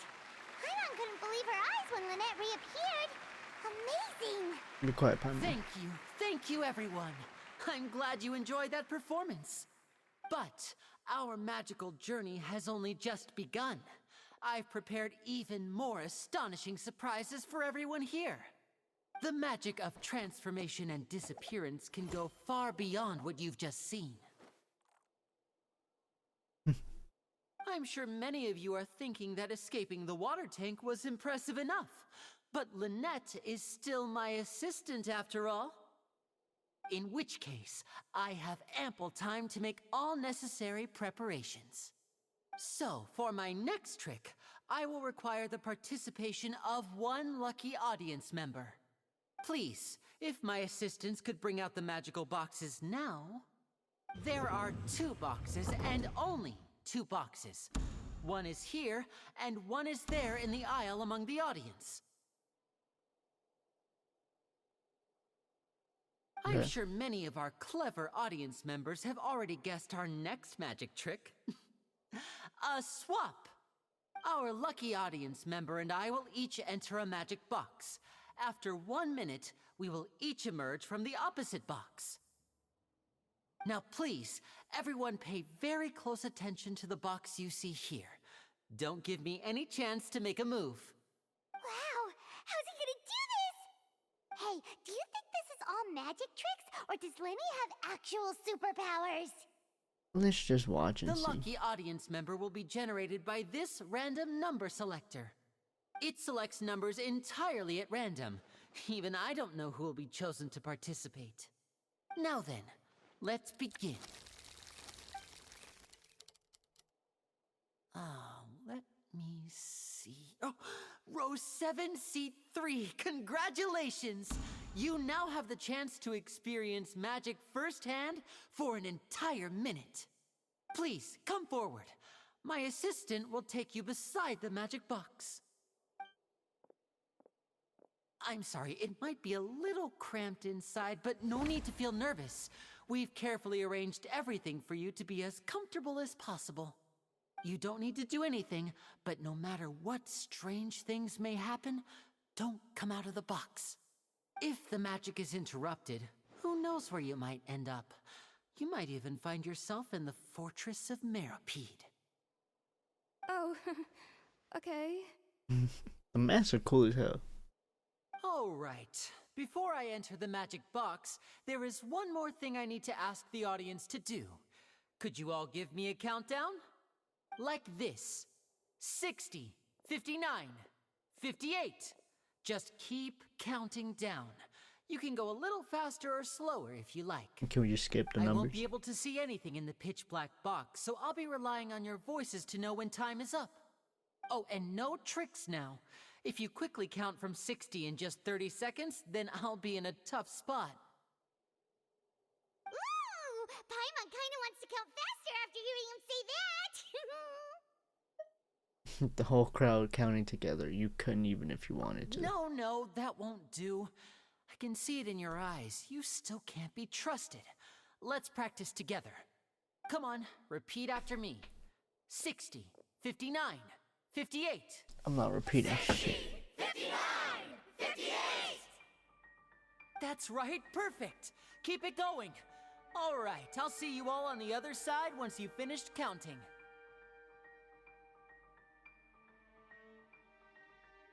54, 53, 52? Huh? Why aren't you counting, Neverlet? I am counting in my head. I think things are exciting enough in here as it is. Merely a consequence of my identity and personality. Do not worry about me. Just enjoy the show. Oh, alright. You look so serious that Paimon thought you might be feeling uncomfortable or something. 40, 39, 38! Mr. Lenny, are you all right in there? Is everything ready? Yes, I'm fine. I'm just double-checking the direction of the magic. It would be a disaster if we get sent to the wrong places. For example, mid-air right above the audience. Even though he's saying that, Lenny doesn't seem nervous at all. Oh, show. What was that noise? Did you hear it too? Not sure. Anyway, it doesn't seem like anyone's worried about it. 25! 24! 23! What's wrong, Mr. Lenny? I can still hear you moving in there. I seem to have accidentally knocked over a decoration. I'm trying to fix it, but it's pitch black in here. I can't tell left from right. Never mind the decorations. There's no time for that. The show is what's important. No, that's unacceptable. I want my show to be perfect. Don't worry, we still have 20 seconds. Hear them counting? 19! 18! 17! It seems things aren't quite going as planned. I apologize, everyone. It feels like you're all starting to count faster, but that's all right. I know it can be tiring to do such a long countdown. 10 seconds and change is still plenty of time. 10! Almost there now. Whew. Swapping two people is harder work than you might think. Even a master magician like me can't guarantee I'll get it right the first time. Hey, wait! Is this the back one? I can't tell. They both look the same inside. Huh? No, that's not it.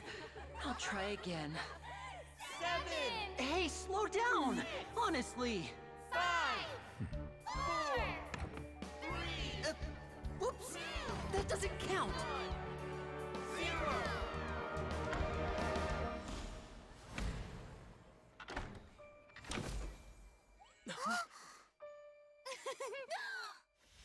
Ta-da!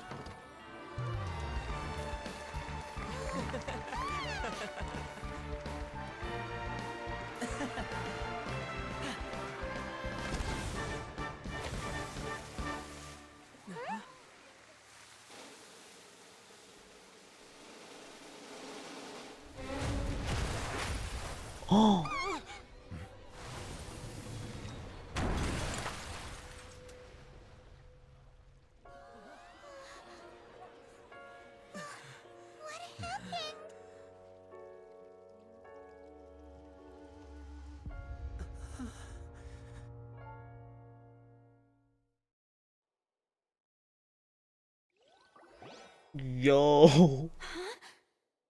Is this part of the show? Mr. Lenny, you're going to use magic to fix the stage now, right? What happened? Oh no.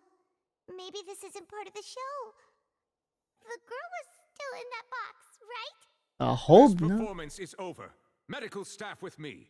Guards, secure the scene and detain all the performers. Seal the exits. No one is allowed in or out at this time. Yes, that's right. If this was just an accident, then we must investigate the cause. But if this was all part of some scheme, then those accountable will not escape the judgment of the God of Justice. No need to be alarmed, you two. We'll get to the bottom of this soon enough. We just witnessed someone get squished. Nah, it should. Unfortunately, the person who is in the magic box has been pronounced dead. His name was Cowell, one of the assistants in Lenny's magic troupe. Apparently, the fireworks on stage ignited the ropes that were suspending the water tank, which then caused the tank to fall onto the stage. As of now, we are still not sure why we found Cowell in the box, rather than the guest from the audience. And after an initial search of the area, the guards have confirmed that the girl is nowhere to be found. It appears that this incident was not merely some mishap with the performance. And there are many indications that it is connected with the case of the serial disappearances of young women. The serial disappearances case? That's the case that Charlotte mentioned before. To pull this off in front of an Archon and the Chief Justice? That dude got some real cajones on him, boy. That dude got some nuts on him. Some big, heavy, girthy nuts. I know the truth. I can see through the whole thing. Really, using such a shallow and obvious mystery as his finale. Did he really underestimate us that badly? Yes. I say that our powerful magician, Mr. Lenny, is now the prime suspect for the serial disappearances case. Huh? Why me? This whole thing was an accident. But it was your show, sir. No, this all occurred during your magic show, did it not? The missing girl disappeared after being chosen, did she not? The deceased is one of your assistants, is he not? They're framing the shit out of you, bro. That whole speech about magicians making things disappear was nothing more than a provocation, a bald-faced challenge. That can't be right. How can Lenny do this? He wouldn't, but they framing the shit out of both. Entire time, we can even hear his voice. Besides, before the show, he told us that he would like to catch the criminal behind the disappearances. He couldn't possibly mean catching himself. He's a suspect at most, Paimon, but he's gonna have a hard time beating these allegations. Save discussion for a later time, please. Lady Farina, may I assume that your comments just now constitute an accusation against Mr. Lenny and his associates, and that you are pressing charges? Huh? I just think that he... Well, I think it might be a little early to talk about formally pressing charges. But what Lady Farina said just now makes perfect sense. Looks like she's gonna personally deliver justice. A kidnapping and murder carried out under the cover of a magic show. Lady Farina said it all. I mean, of course, my dear people.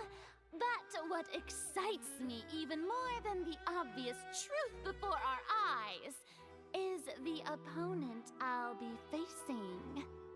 That's right. I mean you, Traveler. You'll support Lenny, won't you?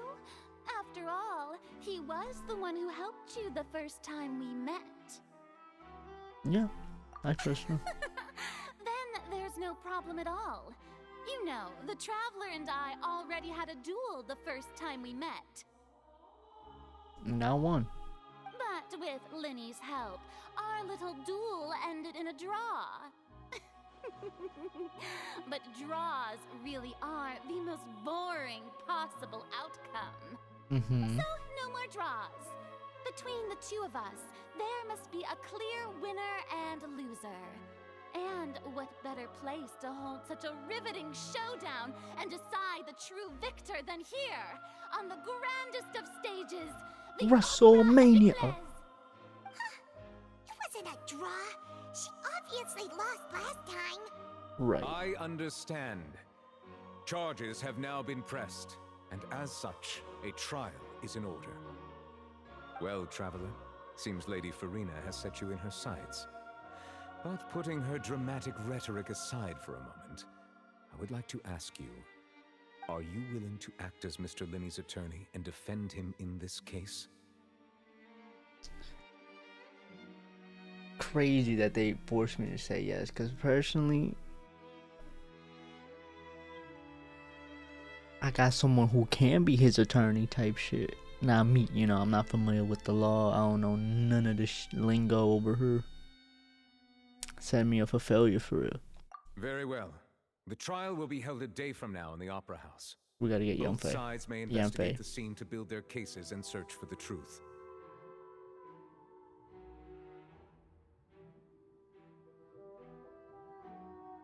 Lenny and his troupe are all potential suspects and shall remain within the Opera House. The audience may begin to leave in an orderly fashion once they have been cleared by the guards. A day isn't that long. Let's see what kind of case this big shot outlander can build in such a short amount of time. I'm really quite looking forward to hearing. Just fight me, bruh. Pull your sword out.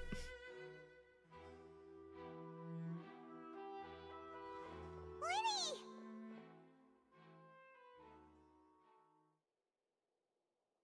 Sorry about everything that happened just now. Were you frightened? I was shocked. Of course! Who wouldn't be scared after witnessing an accident like that? She's right. Yeah, I'm a little shaken up myself. How could this happen? And poor Cal. I know you already claimed that you would defend me, but now it's just us talking. Tell me, do you think I could possibly be the murderer? Truthfully, no, but it's hard to say, boy. I understand. Even I'm not sure what happened, so I can only imagine how difficult it is for you to grasp the situation. Well, I just met you. I'm sure everyone sees me as the biggest suspect at this point. But if you ask me, the whole thing is mysteries layered upon mysteries, such that all that's left is confusion. Right. I don't know whether what happened there on the stage was purely an accident or not. And I don't know why poor Cal was in the box. As for how that girl chosen from the audience could suddenly disappear, I'm afraid I don't have any answers either. If someone tampered with my performance, then we need to figure out what they did. Even a skilled and knowledgeable magician like myself couldn't pull all that off in just 1 minute. Very strange. But there's no denying what happened. Which is precisely why we need to investigate. As this book says, the impossible could not have happened. Whatever happened must have been that which is possible.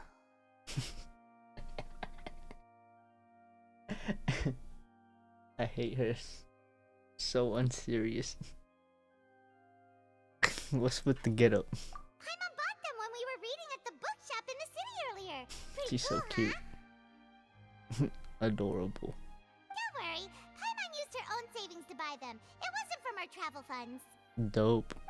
I think they look cute on you, Paimon. Me too. You have good taste, Lynette. That's the right attitude. Feeling depressed isn't going to help me now. I need to get back to my normal self. Right. But with the guards watching our every move, it's going to be especially difficult for Lynette and I to prove our own innocence. Mm-hmm. Good thing you agreed to be our attorneys. Thanks for that. I was forced to We'll be by counting on plot. you. Yes, thank you so much. Don't mention it. I won't let you down. Just leave it to us. Right. Oh, since we're going to start investigating, Paimon has a question first. Where did Lynette go during the performance? Oh, well, I'm afraid that would involve some of our essential trade secrets as magicians. The secrets behind our magic are past saving, Lenny. Right. I suppose you're right. The truth behind our tricks is going to be important evidence that will be weighted during the trial. Mm-hmm. 'Tis truly a pity. As a magician, our magic show is a work of art. We've poured countless hours and spared no effort in perfecting it. But if revealing our secrets will help you uncover the truth behind what happened, then it will be well worth it. We should go somewhere else if we're going to discuss our magic tricks. We'll go speak with the guards, and in the meantime, you can go investigate the stage and the seating areas. Mm-hmm. Let's go have a look while the investigation teams are still here. Detective Paimon is on the case! Okay. Hello, officer. How's the investigation going? They're getting locked up. If we're their attorneys, they're getting locked up. Ah, I see. You must be the traveler that Lady Farina mentioned. Listen, I'll be perfectly honest with you. I'd avoid getting mixed up in this whirlpool of a mess if I were you. I would too. Huh? What do you mean? Come with me and you'll see.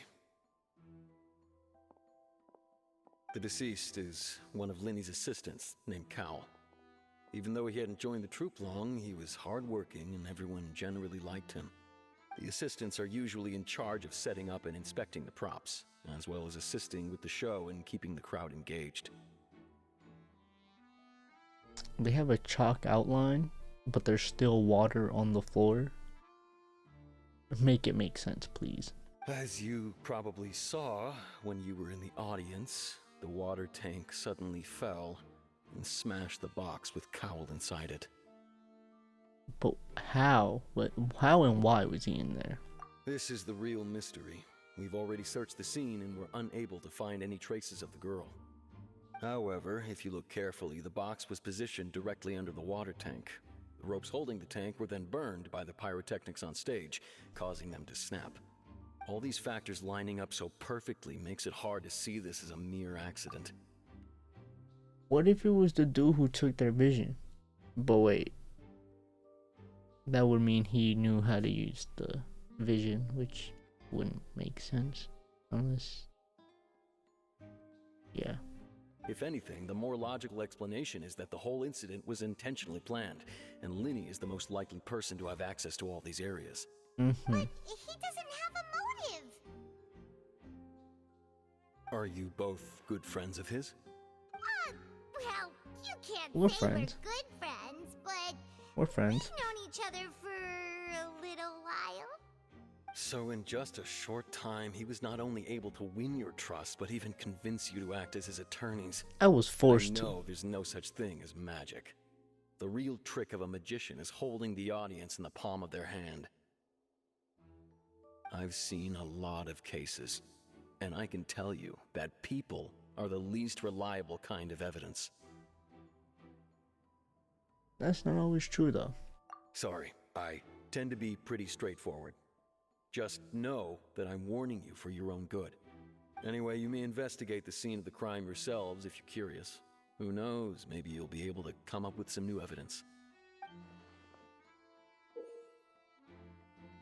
You can use the case record to confirm your current evidence, include collection situation, and sort case related info. Am I gonna have to use this a lot? Wow. Wow.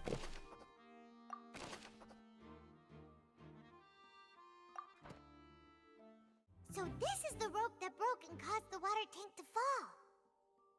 The rope looks pretty durable. How can it be burned through so quickly by fireworks? Why are you suddenly so serious, traveler? I'm just looking where the rope snapped. Whoa. Look! This bit is made from different material. Most of it was burned away, but there's still a little bit of it left. It seems to be flammable.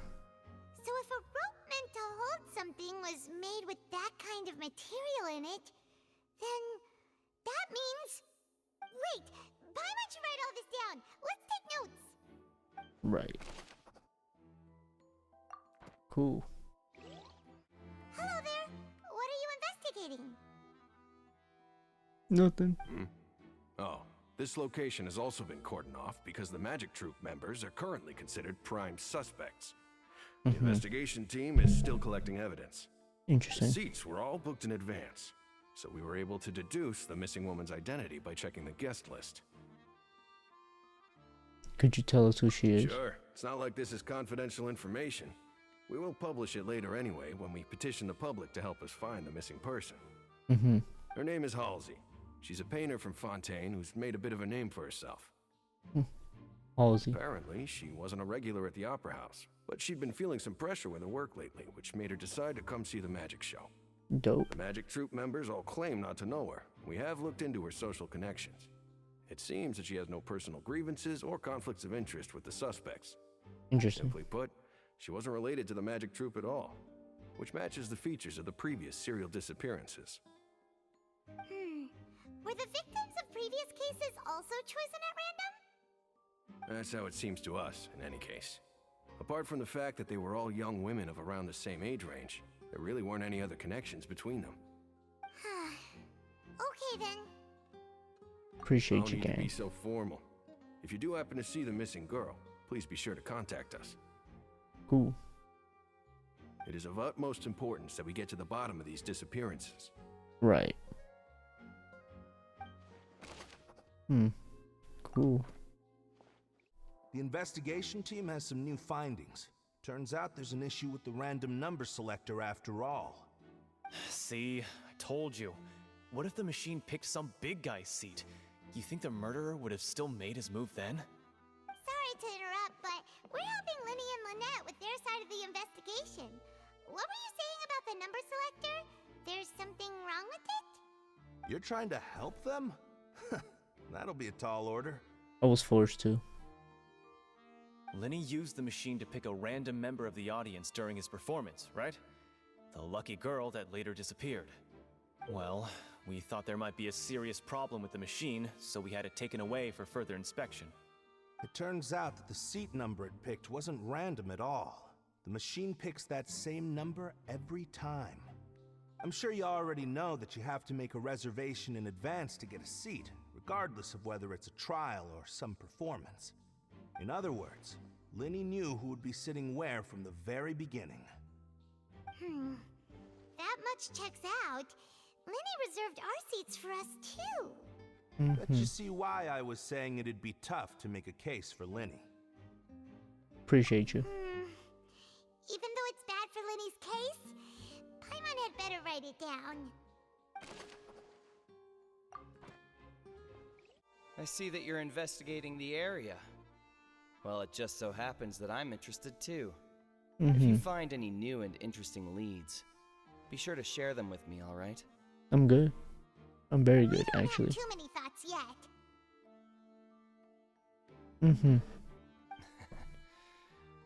Then why don't I tell you my hypothesis first?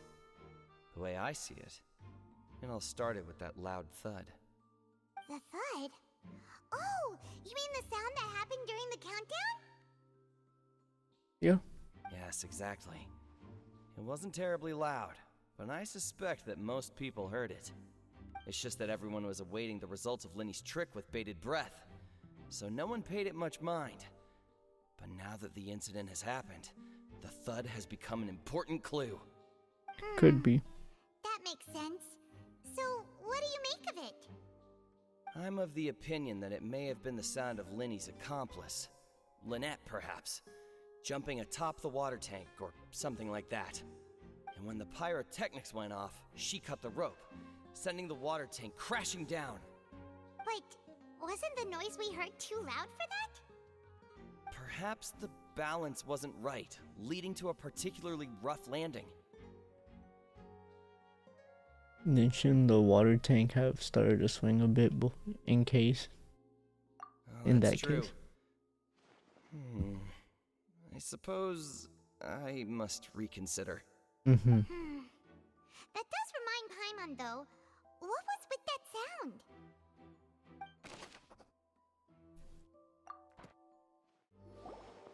Hey, You. Yes, both of you. Over here. I've been keeping an eye on you for a while now. And who are you? Huh? You mean us? That's right. If I'm not mistaken, you're also among those who wish to cut down the thorns and pursue the truth. No? And by the looks of it, you're not from Fontaine. And who are you? Well, you're right on the more about that one, but who are you?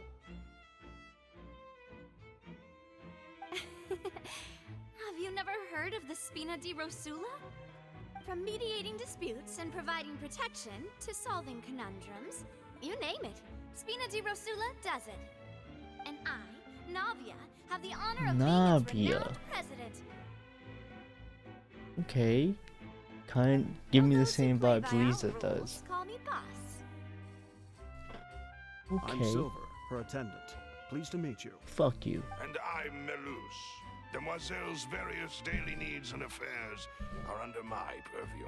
Fuck you too. Boss? Demoiselle? What gives with the names? Right. Well, I am the second generation president. Malus and the others are still used to my previous title. My apologies, Demoiselle. Should you prefer, boss, I will endeavor to use that instead. No, no need. You don't have to call me boss. Just Navia is fine. Okay. Okay, if you say so. Not that we're members of Spina di Rosula anyway. All merely trifling details. Never mind. Now, back to the situation at hand. You want to investigate this shit too, don't you? Pretty woman. That's right. I've always kept an eye on the serial disappearance cases. My interest stems from a matter back from my father's time. Judging from the look of things, I find Lenny an unlikely mastermind. Really? We think so too! That's why we're looking for clues now. But how did you come to that conclusion? Why would he do it at his own show? Intuition, naturally. My unparalleled intuition. Okay.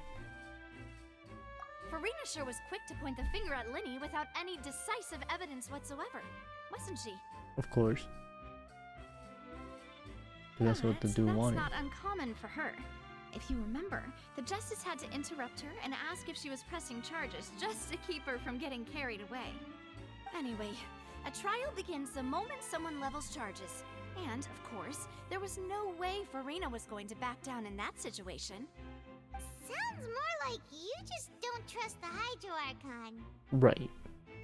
Well, what's your opinion?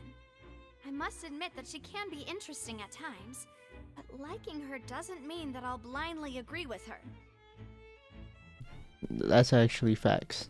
Put that on a t-shirt. All right, I've answered your question. Now, it's time you answer mine. All right. Yes, I'm available. Wait a minute. Did that answer count? Wow. Well, I say it does. But don't worry, you won't hear any pointless questions from me. In your opinion, do you think it's right to treat a trial like it's an opera? No. Well? No, like not at all. And why would that be? Doing it makes it easy for the truth to fall by the wayside. Something serious like a trial shouldn't be treated like entertainment. Yeah. That part. See, Silver and Malus?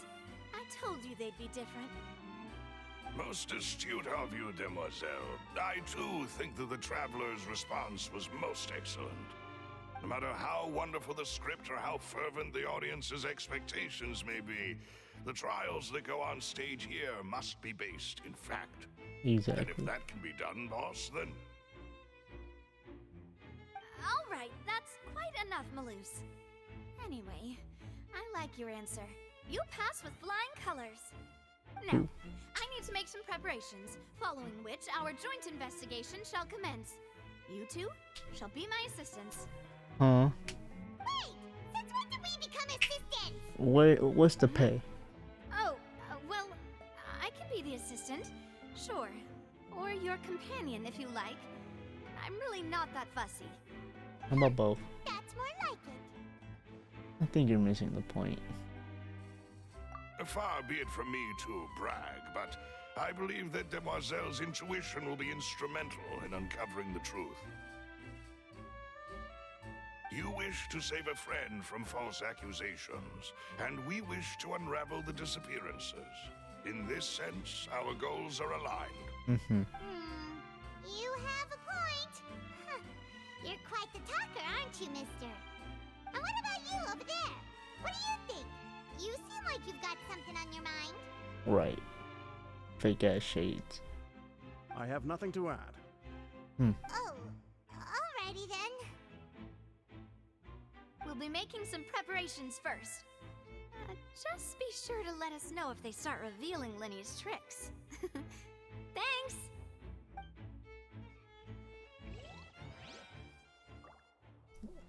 So, like, Avia, like, can I sit next to you real quick? Like, what you want? Like, let me see if I can do the leg.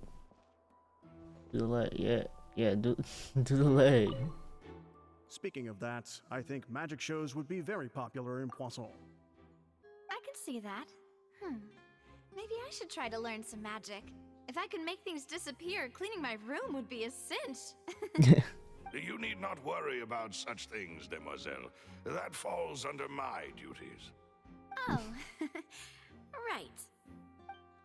Right. What's up, dude? Sorry, but no one can freely enter or exit the Opera House at the moment. If you wish to leave, you must register your identity with us first. Cool. No, we're not leaving. We're representing Lenny and Lynette as attorneys, so we're investigating the case. We're always guarding this entrance. Yes, after the Chief Justice gave the order, everyone coming in or out must undergo a strict inspection. So, the missing girl couldn't have left from here. At least, not from that point on. What about during the shows? I doubt there was much opportunity then, either. How can you be so sure, Right. Well, because I was in charge of security near the entrance at that time. I couldn't see Lenny's performance from here, which was quite a shame. Just my luck. But still, I did not abandon my post, and I stayed put no matter how loud the applause was. If someone had so much as even approached the door, I would have noticed it, let alone if they had tried to leave. We Melusines are good at that sort of thing, you know. Melusines. So, it's safe to say the girl couldn't have left through here. Alright, thank you for your help. This'll be useful info.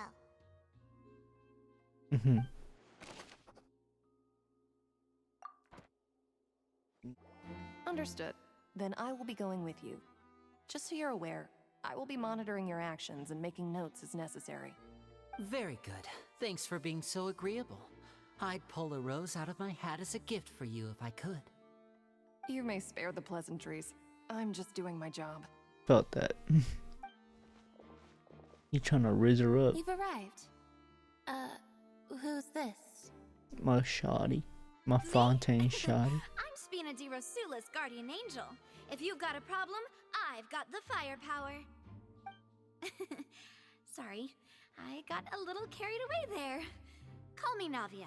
I'm a partner of theirs, and we'll be helping investigate this whole situation. And these are my companions. Would you mind if they join as well? Fine by me. Oh, new helpers? I would be most grateful. Cool. Well, let's just say we're tagging along. It's not every day you get to see the secrets behind magic performed on such a large scale. I appreciate your kind interest. Come with me. We'll be heading below stage. Below stage? Huh?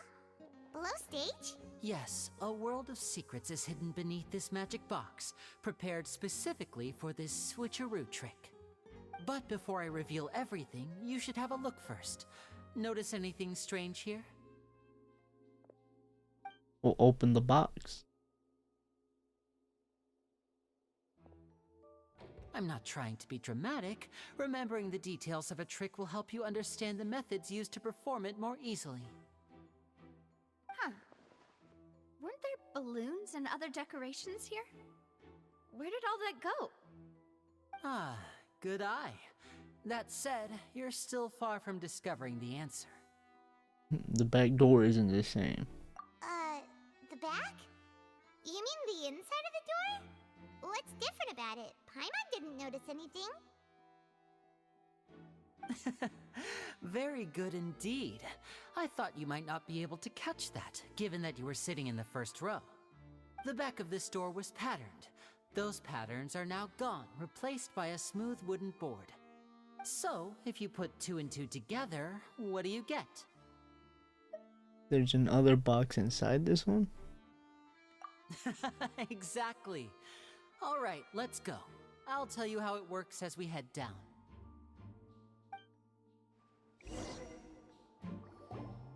Oh, so there was a passageway under the magic box!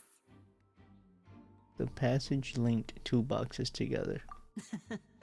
I knew you'd figure out most of it as soon as you saw this place. The 2 magic boxes are positioned right above the 2 entrances of the tunnel. See this flatbed trolley? The box with the lucky audience member in it would be shuttled over to the other side using the trolley.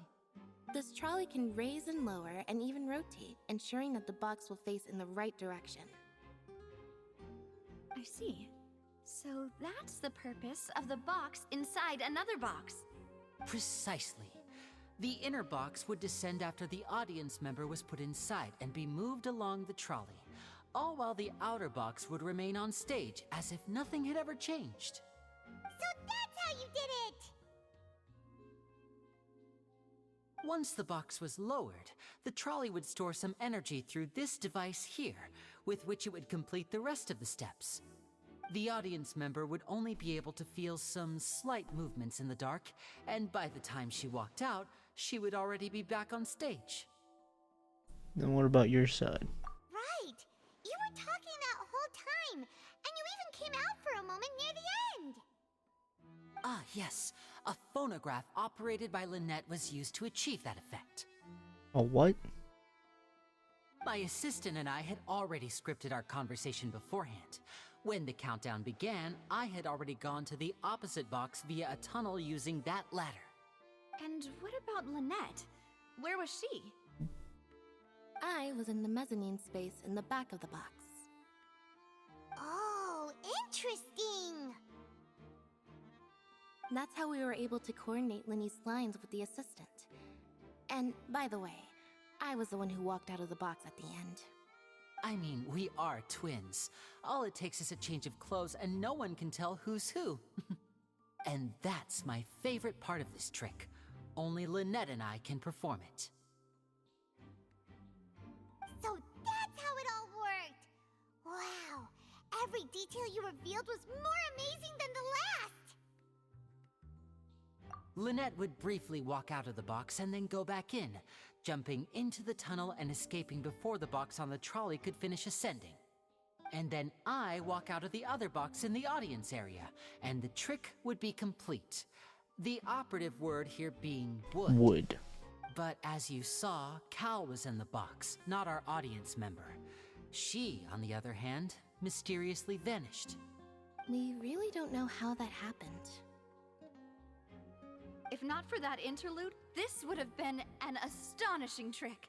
I probably never would have figured out how you pulled it off. And yet, to think that someone was able to use this magic trick to commit a crime. Could we have a look around? I think we can come up with some more leads. This is the scene of the crime, so Lenny and Lynette are not permitted to stay here. I'll escort them back up.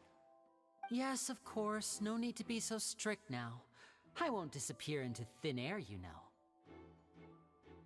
Thanks, everyone. We're counting on you. Can we just go get Yanfei? Oh damn, we got a whole bunch of shit. The hell? What's this?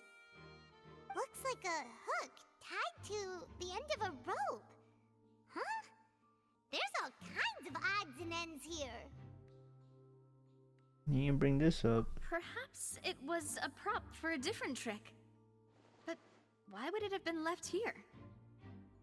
Whatever it is, let's make a note of it first.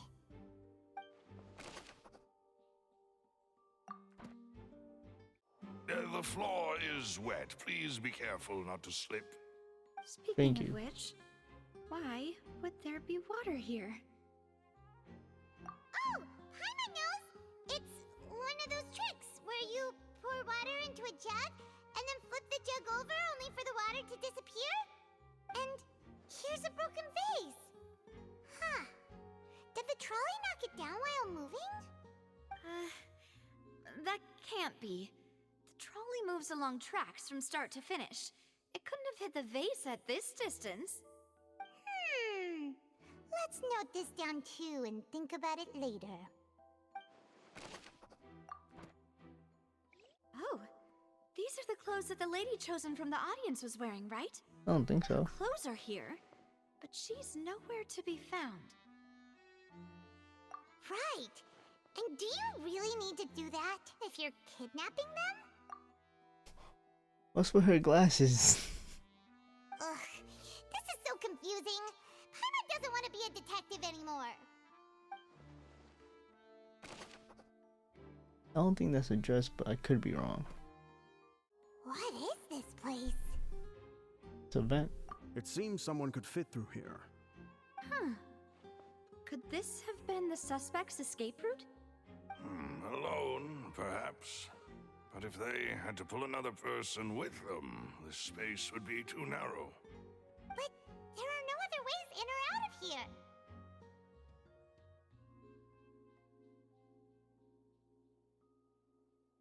Other than those that go through magic boxes. You're right! Let Paimon write that down.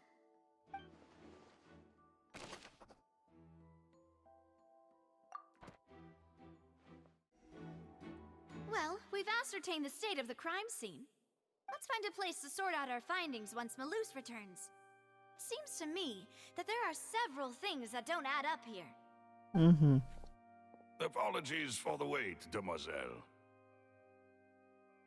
So, what did the guards say? Did the criminal escape through the vent? They believe the odds of that are very low, since the vent leads to the Opera House's basement. They have a basement? The guards have checked the area carefully. No one left through the basement during the performance or after the incident, and no one was found hiding there. So the tunnels become like a secret chamber then. You know, like the kind you usually see in novels. Yeah, adds up. The plot thickens. Halsey's disappearance and Cowell's death are both quite inexplicable. No wonder Farina was so confident in her accusation. All the current evidence points toward Lenny and Lynette. In other words, the charges are very likely to be upheld unless we make some considerable progress. Mm-hmm. Charges and then trial. So if the charges are upheld, they'll announce a sentence? That's right. This is how a trial goes in the Opera House. During the proceedings, the Chief Justice and the Oratrice will hear statements from both sides.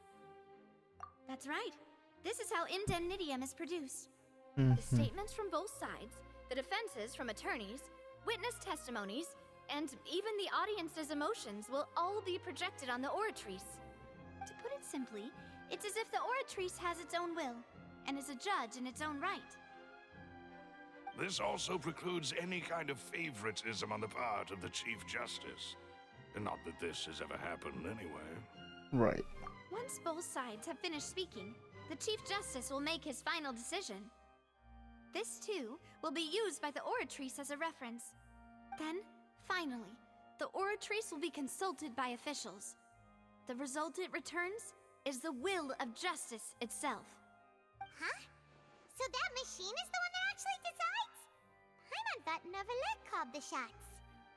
In practice, there is very little difference. Both have always come to the same judgment, which is why people have great faith in the Chief Justice. Ah, yes, the guards also asked me to convey that none of us will be allowed to leave this place before the trial. Huh? Why? Because we've chosen to act as the twins' proxies, that makes us persons related to the case. Makes sense. They're concerned that we might be colluding with outside parties, or that we might find outside help to disrupt the case. And even if that were not so, it could prove problematic if we happen to spread key information about the case ahead of time. I'm ready to break out at any time. Whoa! There's no need for that! Paimon thinks they have a point. That said, are they providing food? Right. Of course. I just hope you don't mind the lack of options. I'm afraid that catering to all tastes is not in the cards, nor is any guarantee of balanced nutrition. No, now's not the time to be In picky. that case, let's just sort out our findings together here. Pity. I was hoping to take you to try some of Fontaine's famous desserts, too. Don't mind What if you better do. way to properly think through our findings than over some tea and sweets? I guess. Breaking out suddenly doesn't seem like such a bad idea after all. Paimon. Just kidding! Paimon will still do her best, even if there are no snacks.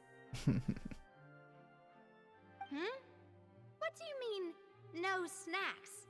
Of course we'll have snacks. If we cannot buy some, then we'll simply make some. Interesting.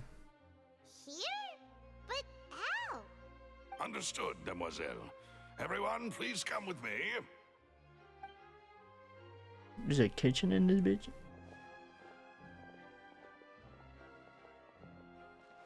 Wait, you're carrying a portable stove with you?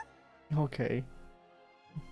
Yes, I must be prepared to meet the demoiselle's baking needs whenever the fancy strikes her. I wish I was that rich. I have eggs, sugar, and almonds at the ready. Good work, you two. Then I'll get to it.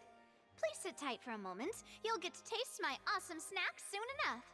I wish I was that rich. Quite the interesting group. Must be the gang thing. I don't know how to say it. Macaroons. Them shit's big as hell. Oh, it's even better now. Them shits are like pretty patties. Pretty patties. These two guys carrying all that stuff around? Paimon thought you'd have them do more during the baking process. Uh-huh. But you ended up doing the entire thing by yourself. Beating the egg whites, grinding almonds, everything. I was applauding. And I was giving encouraging smiles. Moral support. That's not quite what Paimon meant, but okay. Paimon was just thinking. Aren't you worried about getting your fancy dress dirty, beating egg whites, and baking like this? Well, I don't think it's carved in stone anywhere that fancy ladies can only read books, sip tea, ride horses, and play the piano. I just really enjoy making snacks. Don't underestimate beating egg whites, by the way. It's a real arm workout. You also need to beat them to just the right consistency, or your macarons will crack. Anyway, give these a try. Fresh out of the oven. There's 3 for each of us. Only 3? Well, eating too many sweet treats might send all that sugar to your head. You wouldn't be able to think clearly about the case on a sugar rush, would you? Tea is ready to be served as well. This is Demoiselle's favorite, strong black tea with a floral fragrance that clears the mind and lifts the spirit. Interesting. Take a break too, cuh. No need for concern. I'm merely doing as I should. I'm fine. All right then. Down to business. As Paimon mentioned previously, the tunnel seems to be something of a secret chamber. However, we can assume that Lenny and Lynette were not alone within it. Some criminal also occupied its sealed confines. The magician twins could have committed the crimes, of course, but they lack any logical motive. Exactly! Why would they do such a thing right when everyone was watching? So we're left with 2 other people. The missing girl and the dude who got crushed. The flower vase and the thud we heard during the performance could indicate some altercation between Halsey and the criminal in the tunnel, resulting in the shattering of the vase, the discarding of her clothes, and her abduction. Perhaps the criminal thought that since she was chosen from the crowd, she would be too easy to identify if she was still wearing the same clothes. Paimon thinks that makes sense, but the real trouble is... There's no evidence that a third person exists. True. None of the clues we found thus far support the existence of this third person. But the only people left to consider are both technically victims, whether it's the missing girl, Halsey, or poor Cowl. Huh. Could Halsey have secretly made modifications to the magic props in order to murder Cowl before making her escape? But she would have no way of knowing how the magic trick worked. That's right. And even if she had tampered with the setup, she would need to understand the entire trick to pull it off. Nor does she have any motive. The guard said that she has never had any dealings with the magic troop's members. Were we not thorough enough in our search? From the sound of things, this is turning into an impossible case. Your macarons are amazing though, Navia. They smell great! They're nice and crisp and super sweet! They are my specialty after all. And I see you've already had 5 of them. What? 5? Oh, that can't be right. Paimon only counted 3, honest! Please don't worry about it. At my age, a few less sweets might actually be a good thing. Right. No. Being greedy is one thing, but Paimon knows how to count. Besides, Paimon knows that if she ate too many, then others wouldn't have enough. You're straight. We know you a fat ass. Even you don't believe Paimon? How could you? If Paimon ate those 2 extra macarons, then may they turn into stone in her stomach! All right, we get it. Well, I suppose one of us might have gotten too engrossed in our chat and eaten them by mistake. No big deal. Maloose, set up the stove again if you would. Huh? What are you doing? Making sure everyone gets 3 macarons, of course. Oh, there's really no need for that. Exactly. We don't want to trouble you. As you wish, demoiselle. And I have the egg, sugar, and almonds. That's weird. Well, this really is your hobby, huh?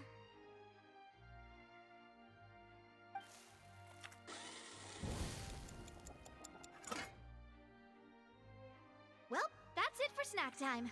I'm going to have another look around the area. I don't know what we're looking for yet, but we've still got some time. As attorneys, I suggest the 2 of you think the case over again. It would be awkward if you got all tongue-tied on stage during the trial. Alright, thanks for your help, and for the snacks. It was nothing. A small task for the Spina di Rosula. Silver, Maloose, it's time to go. I'll be back if I find anything new. Bet.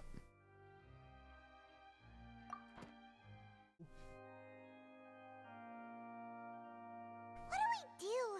The whole situation is so confusing. Let's take this step by Good step. plan. Impossible things don't just happen. We'll get to the truth one way or another. Just relax. Even if everyone else suspects Lenny and Lynette, at least we will be supporting them from the stands. Right.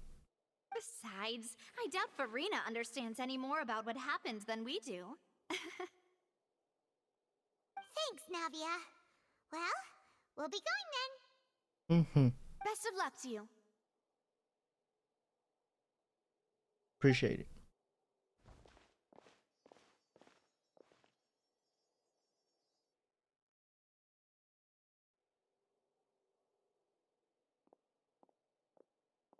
Ah, finally, you're back. Well, how did your investigation go? You're getting To be locked up. honest, you might be disappointed. You're gonna get locked up. No. We're already very grateful that you were willing to help. Well, now, don't you all look disappointed? Don't tell me that your investigation came up empty-handed. Eat a cock. That was to be expected, of course. The guilty can never produce proof of their innocence. Suck it. But don't let that stop you.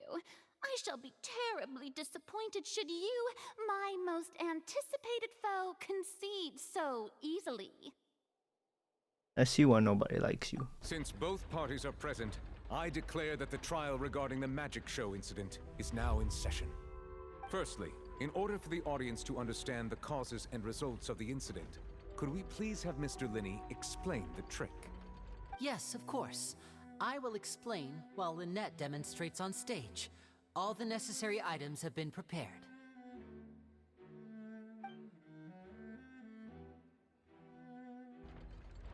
Thank you, Mr. Lenny.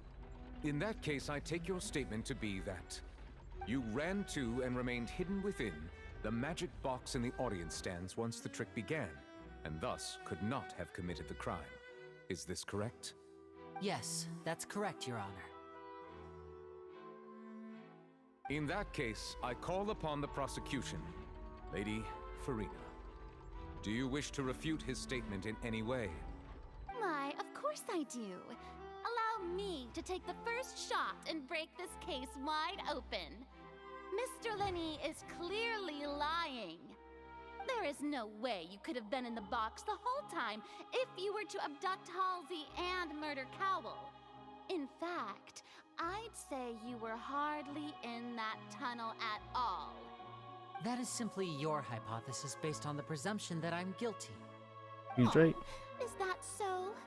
And if I may ask, what did you hear while you were inside your box? The roaring countdown of the crowd, of course. That's how I kept track of the time and built anticipation for the finale. And you didn't hear anything else at all? Nothing that might leave an impression of any kind? No, nothing. I see. But when the count reached 30 seconds or so, there was a thud. One so loud that I believe practically everyone heard it. Huh? Hey, hang on. Something's not right here.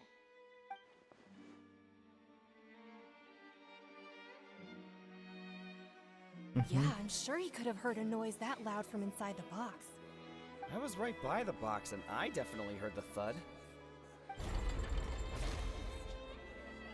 Look at those scales. Could those mean... It means we're losing, Paimon. We're getting cooked. Well then, ladies and gentlemen, allow me to use the words of the magician himself. You never know what can happen in the blink of an eye. Indeed, it seems his alibi can also collapse in the blink of an eye. Of course, I have armed myself to do far more than smash your alibi. Confidence cannot go unfounded, and my foundations are rock solid. Tell me, aren't you and Lynette actually from the House of the Hearth? What the fuck does that mean? They're for Tui. No wonder they did something like this. So the serial disappearances were the Fatui's doing. Now it all makes sense. I've got a feeling that what happened on stage I probably forgot wasn't they're just for an Tui, accident. aren't they? That's irrelevant. Our identities have nothing to do with what happened. Indeed. Then perhaps you could tell us everything that happened during that 1 minute. Your first priority is to prove yourself innocent after all. I'm sure there is little that needs to be kept secret now. Unless your script already has holes in it. The Outlander is speechless. My, oh my, don't they look flabbergasted? Now comes the infighting and discord, I suppose. This was almost too easy. I hardly talk, so speechless is a exaggeration. those preparations. Seems the all-nighter I pulled last night is really paying off. Hey, Lenny, why didn't you tell us this before?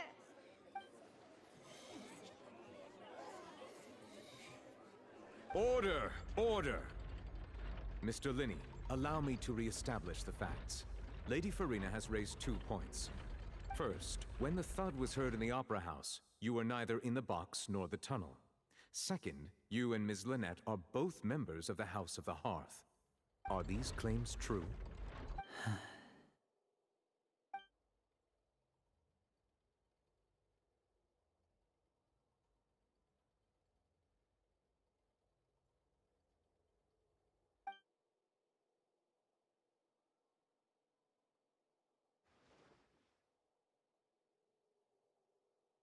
That's not helping anyone in this situation.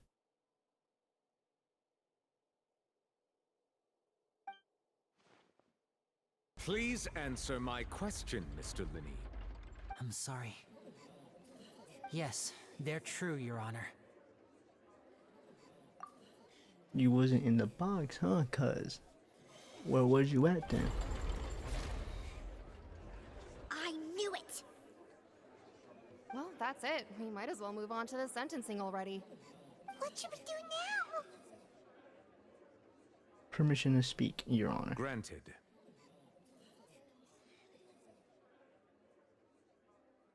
In that case, what is your request? Is that really necessary?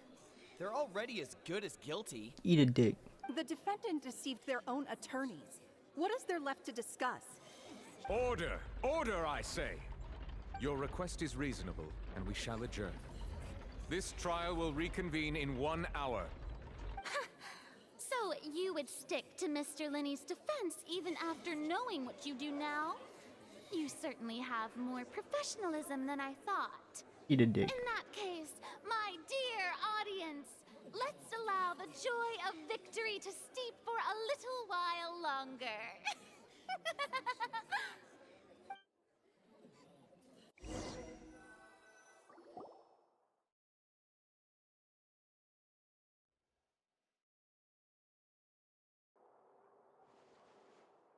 Alright.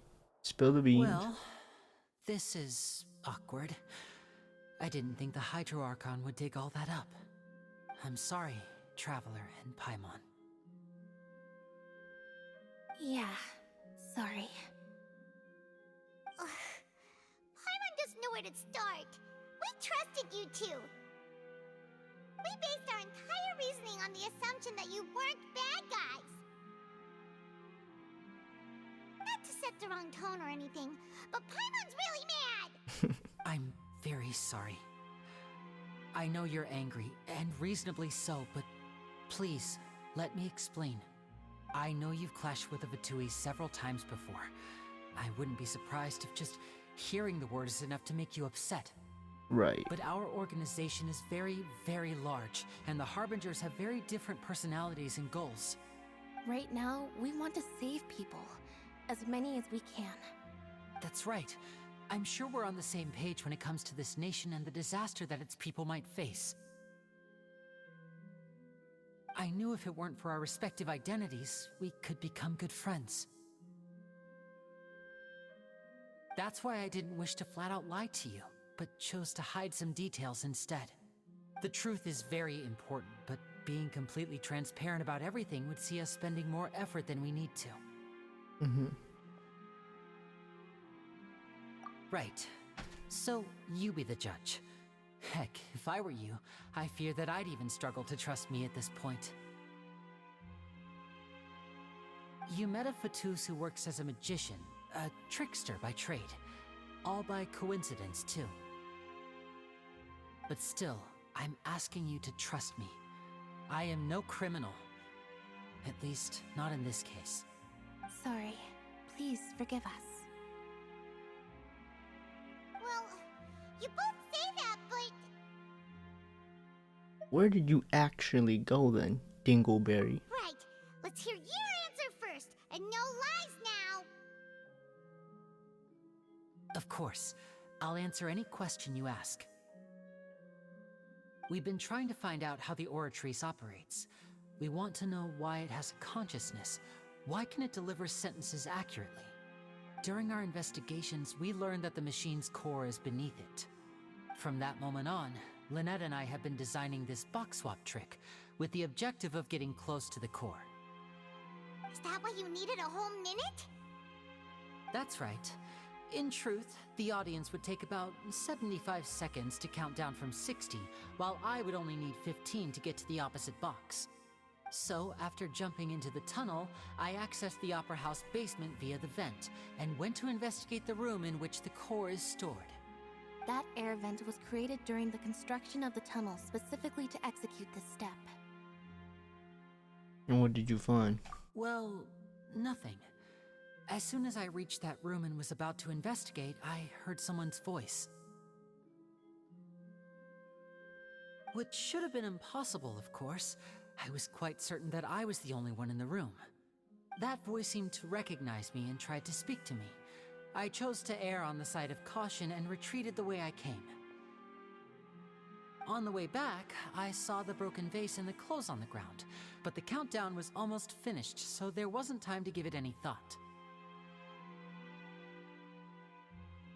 After that, the homicide occurred just as you saw. Well, that explains why you didn't hear the thud. Why do you want to understand this machine so badly? Because of that prophecy I told you about, of course. We must know all we can about this nation's secrets in order to deal with that prophesized crisis. That's the only way we can save everyone. So, there you have it. The whole truth. I swear, I didn't hide anything from you this time. It was never my wish to proceed under this cloud of mistrust either. But, like I said earlier, you can be the judge. If you want to leave because you don't trust the Fatui, there's nothing I can do to stop you. Well, Traveler, you decide. Paimon will follow your lead however you choose. I believe in the facts.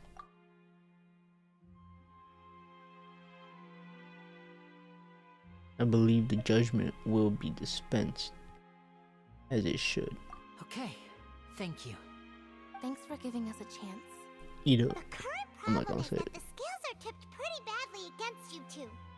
If we want to refute the Hydro Archon's accusations, we're gonna need a seriously watertight defense. We already have the key evidence we need. Huh? Alright, let's go back. Oh, Paimon thinks she gets what you mean. Shit, I don't.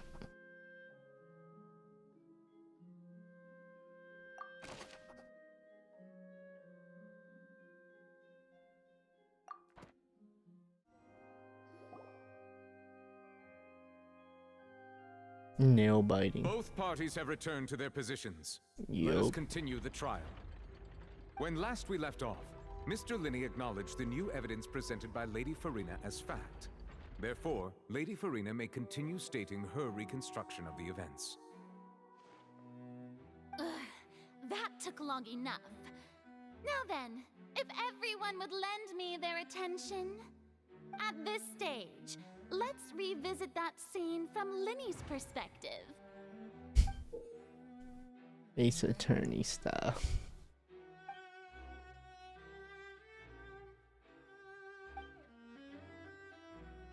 Oh damn, there's a whole mini game. Ah shit. As the countdown began, he entered the tunnel. When the flatbed trolley passed, he opened the box and got into an altercation with Halsey, which caused the loud thud. He did not realize that this sound could be heard by everyone in the opera house, which is why he claimed earlier that he could not hear the sound. Finally, he used the vase to knock her out, before making her change clothes to prevent others from recognizing her. At this time, Cowell arrived in the tunnel, having heard that strange noise, and caught Lenny red-handed. So Lenny proceeded to knock him out too before stuffing him into that box. Afterward, Lenny passed the unconscious Halsey to his accomplice through the magic box in the audience stands, before operating the devices such that Cowl's death would be ruled an accident. That's a lot. And there you have it. That's the truth behind what happened. Does the defendant's side have any objections to Lady Farina's description of the events? The key to refuting Lady Farina is the order of events, what Lenny experienced, and what he saw. Okay. Every time the traveler speaks, it throws me, because he's mute. Okay. Attention!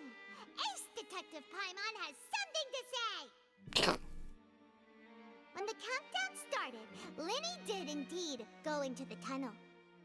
But he immediately used a vent to access the Opera House basement, which is where the underground core of the Oratrice is stored.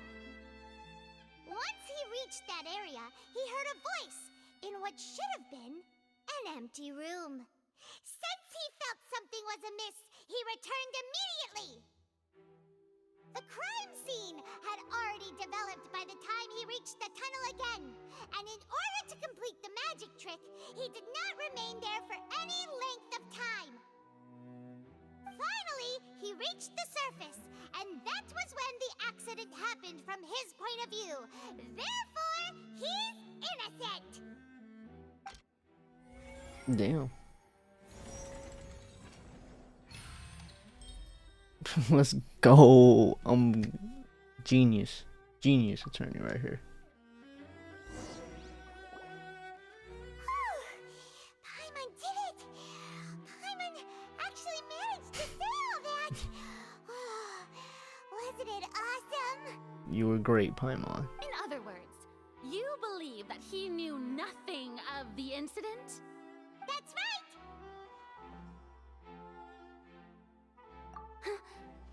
My reasoning? The on-set equipment was clearly tampered with in a premeditated fashion. However, you say that Cowell bumped into Lenny by chance. If that's the case, then if Cowell hadn't entered the tunnel, who was the entire setup meant to kill? Assuming that what you say is true, Lenny only needed to kidnap the young girl to cause a new disappearance case.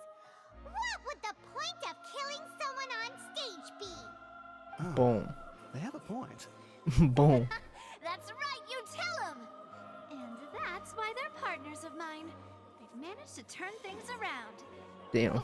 Well, your denial is very strident, I'll give you that. But what proof do you have to back your claims? How you refuted bro's alibi initially? Of course I do. If he had been in the magic box the whole time, how could he have not heard that sound? Why do you ask? You're saying that he wasn't.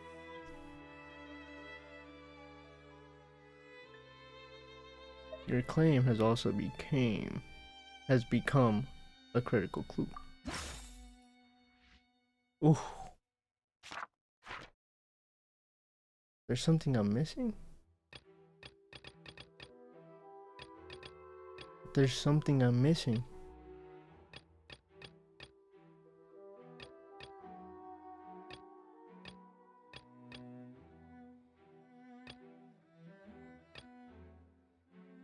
Are you sure we don't need to give this more thought? Paimon thinks... Okay, cool. It's not that one. That's right! Lenny wasn't in the box or in the tunnel. That's why he didn't hear anything strange during the performance. This means that when the crime happened, Lenny had already entered the basement via the vent. The same clue you used to disprove his alibi has now become the best proof! How do you like that? Well played. Sit your ass down, cutie.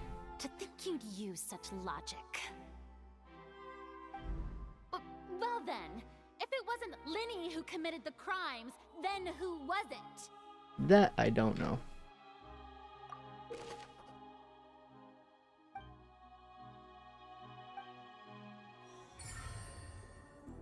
Oh wow. Huh? That can't be right. Are you serious? Oh, is that so? How interesting! Let's hear your reasoning then. What I must do next is recreate the truth. What Cowell did, and how he went from would-be perpetrator to victim. What?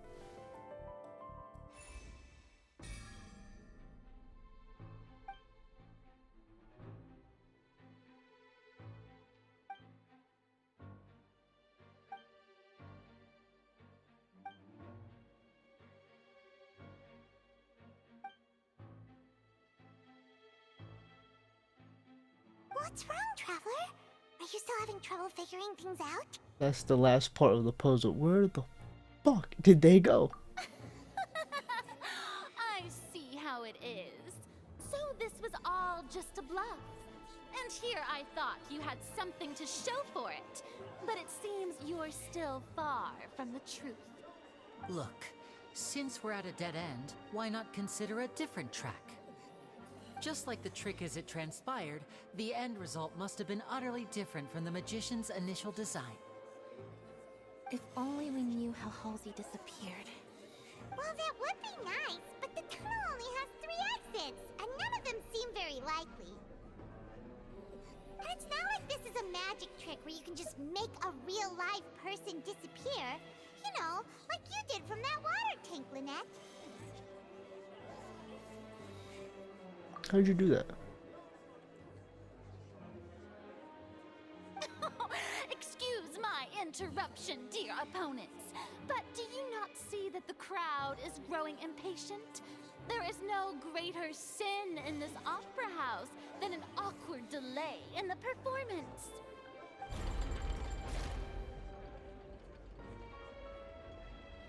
If the defense is unable to make further effective arguments, we will move on to the next stage of the trial. Hold on. Paimon gets it! It all comes together if Halsey disappeared instead of being kidnapped. Lynette escaped from the water tank, vanishing gradually and leaving only clothes behind.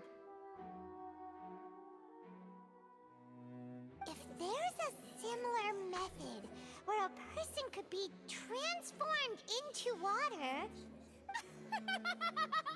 Oh, just a moment, please. I do hope you know how preposterous you sound at the moment. Spell it. How could a person ever be transformed into water?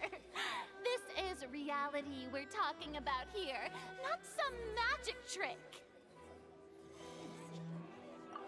Personal effects. Must we really? I should think that of anyone. Your friend Lenny already knows this truth very well. Magic tricks are ultimately just illusions and misdirection. But Halsey's disappearance is very real. We're talking about 2 completely different things. Even so, I trust the Traveler's judgment. Thank you. The truth must be out there somewhere. Perhaps some new line of reasoning may open if we try to gather all the focal points that don't make sense.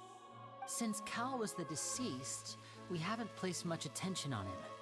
But given that we aren't making much progress with the case, it wouldn't hurt to have a look at his belongings, would it? Right. People really do come up with all sorts of harebrained schemes when at the end of their rope. The way I see it, your suggestion that we broaden the scope of our investigation is nothing but a tactic for stalling the trial. I approve of Nevertheless, this I incident. believe that this is a reasonable request on the part of an attorney. Since the trial does indeed appear to be at an impasse, I believe that additional evidence may help us make more progress. Guards, please step into the lounge and examine the personal effects of the deceased, Cowell.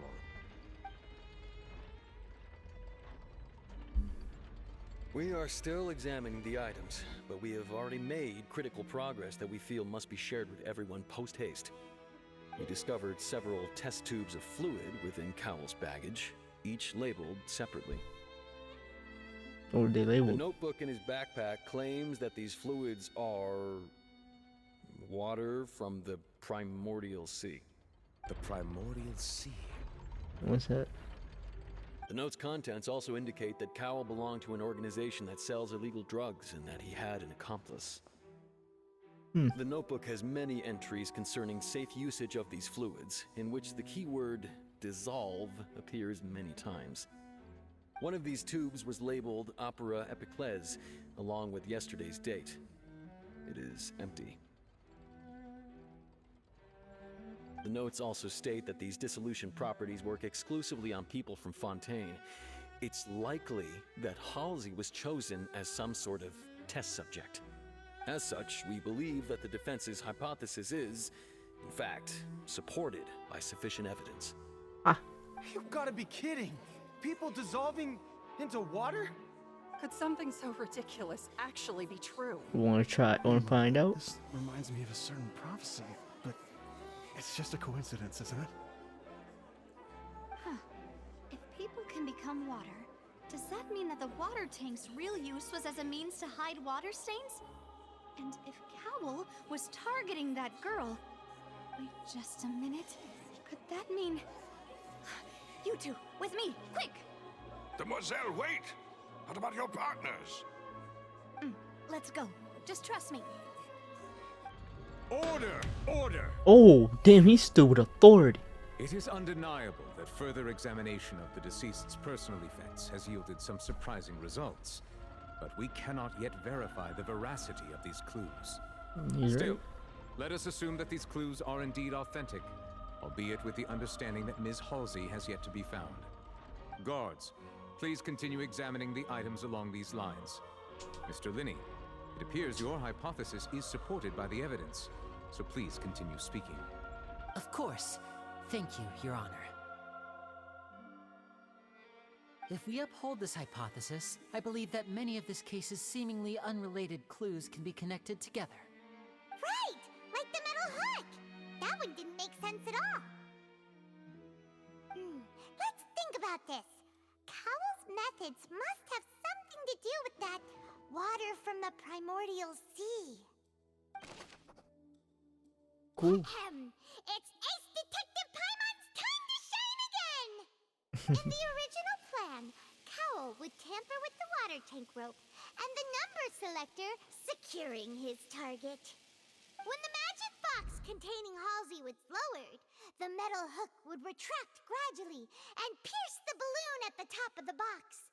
When the balloon attached to the box popped, the water from the primordial seed inside it would pour down and dissolve Halsey.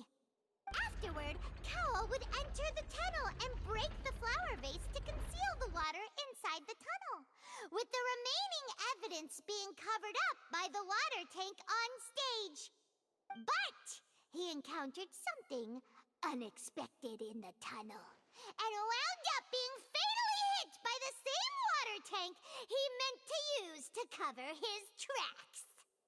Huh. That does make sense. That actually links together a lot of the more confusing pieces of evidence.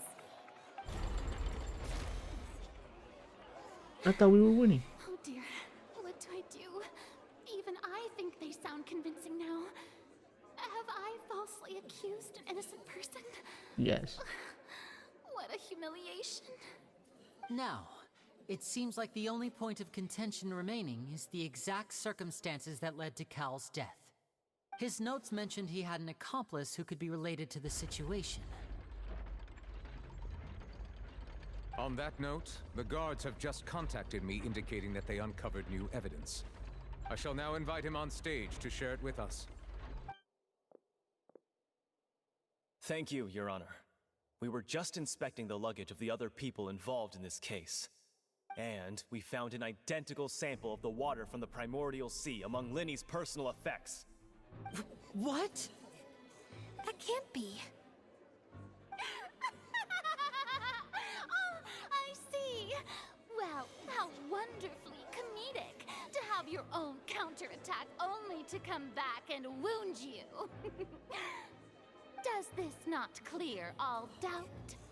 My dear citizens, my loyal audience, allow me to present my reasoning and bring this performance to a swift close. God damn it, we have to do this shit again. Lenny did not need to take part in the dissolution of the young woman at all. Indeed, he did leave the scene via the vent. Having made modifications to the props beforehand, his accomplice Cowell then caused Halsey to vanish using the water from the primordial sea. But upon his return, in cruel avarice, Lenny desired sole credit and prepared to do away with his partner in crime. Ultimately, he knocked Cowell out, and the tool meant to cover the crime up also became a murder weapon. Now, as much as I regret having come to such a viciously straightforward conclusion, it does seem that the famed Fatui is quite the cold-blooded and ruthless organization. Am I right, Mr. Lenny? We've used up all the evidence we collected. There's no way for us to make a rebuttal here. Is this the end of the road?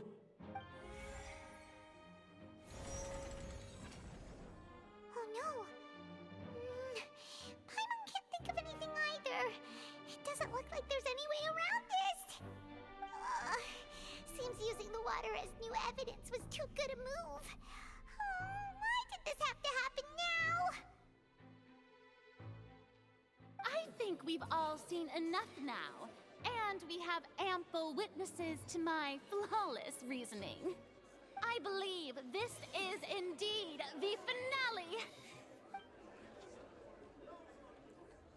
Now then, my good, noble Chief Justice, should we not, in your view, excuse me, everyone, but I must interject. Dope. This, I must ask you not to shout and to respect the ongoing legal proceedings. Eat a dick. Oh, come on. Don't be hasty. I have a good reason for interrupting, you know. Now, would anyone here like to take a little break from all this debate and see a little magic? I'll show you an amazing trick. One that can bring a young woman who has disappeared back in the flesh, right before your very eyes. Please, do the honors, Mr. Lenny, if you would be so kind. What in the world is she saying? No offense, miss, but miracles like that are beyond my scope as a magician.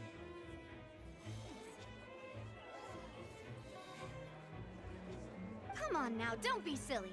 Magic is all about misdirection, isn't it? It often conceals the truth while presenting a fascinating illusion. But once everyone believes the illusion, can't magic reveal the truth to them once again? And wouldn't such a trick be the most marvelous finale to today's performance? Come on, Lenny and Lynette. Give it another go. Don't worry. Spina di Rasula has made the necessary arrangements on your behalf. But, as the magic makers and stars of the show, I think I should leave the final performance to you. I understand.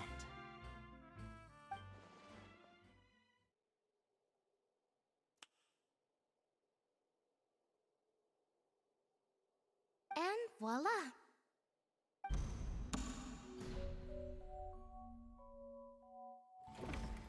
Oh. Sorry for the interruption. Wait, isn't that Halsey? So the whole thing about people dissolving wasn't true after all? To be clear, I'm only here because this person told me that if I testified, the merit of doing so would lessen my sentence. I was hiding outside this room listening to the proceedings because I was afraid that I would be the one put on trial.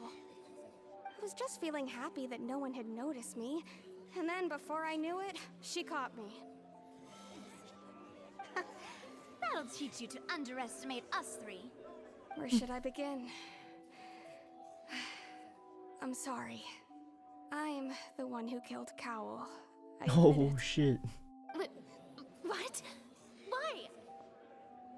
Firstly, my name isn't Halsey. It's Lillian, and I'm originally from Mondstadt. People from Mondstadt made different, huh? I heard that Lenny's show was gonna be a real thriller, but I missed the chance to buy a ticket, so I stole one. That's how I make a living. I steal stuff here and there. And I'd never been caught before. But I was noticed at the harbor a few days ago, and I barely got away. Lenny was the one who caught me in the act. Hey, no wonder you look familiar. So you were the thief. Lenny even mentioned that you were pretty skilled. Well, and I thought that would have been the end of it, but then the number selector chose me. He even mentioned the Fortress of Meripede. That's a prison, isn't it? So you can imagine how shocked I was. I thought he was on to me for sure. So I played along with the show while looking for an opening to flee. But then I got water poured on me for no reason, and then someone jumped into the tunnel to nab me. I wasn't going to take that lying down, so I knocked him out and stuffed him into the box. There was nowhere to run from there, though, so I had to change my clothes and hide in a box containing performance costumes. I slipped out after the first guard arrived at the scene and continued hiding inside the opera house. Can a person even hide in there? A professional thief can make anything work. But I swear I didn't know that the water tank would fall down. Really, I swear it. Had I known that, I wouldn't have put him in the magic box. I may be a thief, but I'm no killer. Well, that makes everything pretty clear now, doesn't it? Now it's time to, This time, we need to tell the entire story from Lily-Ann's perspective. Oh, let's go. And it's Ace Detective Paimon time! We just repeated what she said. Selected out of the blue, Lily-Ann panicked. Her panic only intensified after she entered the tunnel and had water poured on her head. So she kicked the door open, producing the thud we all heard. Hearing the commotion, Cowell leapt into the tunnel, only to discover that Lily-Ann had not dissolved. He did not know that Lily-Ann was not from Fontaine, but was a thief who made her way in by stealing a ticket. Mistakenly believing that the water from the primordial sea needed time to take effect, he tried to force Lily-Ann back into the box. The two broke the flower vase during the struggle, but Lily-Ann came out on top, knocking Cowell out and putting him in the box. With no way of escaping, she changed her clothes and hid in the costume trunk until the performance ended.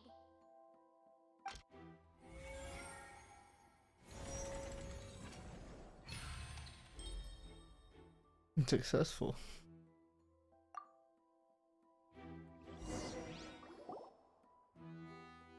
She knew that she would have to go through guard inspection if she tried to leave afterward. So, she has been trapped in the opera house these last 2 days. Without She had showering. already become desperately hungry by the time we were chatting over macarons. So, she swiped 2 of them right under our noses. Talk about a sneaky thief. At this point, all the events that happened in the tunnel have now come to light. Ah, so that's the whole story. Bravo! Bravo! Fuck y'all. Now then, Lady Farina, do you wish to speak against the defense's statements? Say something. Please answer the question, Lady Farina. Also, if I may add, the trial has not yet ended. As such, I request that the prosecution not leave the room before the proceedings have concluded. What? Are you reading my mind now? Yes. No. I have no further arguments. I admit defeat. But really, could you at least have left me with some dignity? Wow. Eat a fat one. Look at that! She's like a deflated balloon now. If there are no objections, then as the Chief Justice of Fontaine, I shall once again repeat the full sequence of events. For a 3rd time already. The actual perpetrator of the serial disappearances, Cowell, selected his next victim from the audience reservation list. With some modifications to the selector, he could ensure that the pre-selected young woman would be chosen. To cover up any evidence while committing the deed, Cowell thought of allowing the water tank to fall, which would conceal the water left behind after the young woman was dissolved. He also tampered with the rope suspending the water tank, using the fireworks at the end of the performance to cause the tank to drop and hide the watermarks. He poured the water from the primordial sea into a balloon during the preparation of the magic box and stuck it to the box's lid. Finally, he passed the prepared hook on a rope through the gap in the magic box's door when bringing the young woman to said box. When the magic trick officially began, the box containing the woman was lowered into the tunnel, tightening the hook rope and bursting the balloon containing the water. If all had gone to plan, the young woman would be dissolved at this time. However, Lillian was not from Fontaine, and thus fled the box with a loud noise. Realizing that there was trouble, Cowell entered the tunnel and met Lillian. Thinking that the waters had not yet taken effect, he decided to proceed. However, his opponent was more capable than he thought, and he was overcome, knocked unconscious, and placed into the magic box, and thus became his own final victim. Lillian, according to her own statements, then changed clothes and hid until the performance ended, before hiding in other parts of the opera house. As for Lenny, he was in the underground structures within the opera house, and was thus ignorant of these happenings. From this reconstruction of events, we can conclude that Lenny, the accused, is in fact innocent. Just go. While there is much in Lenny and Lillian's conduct that should still be investigated separately, this case, at least, can be handed over to the Oratrice to make the final decision.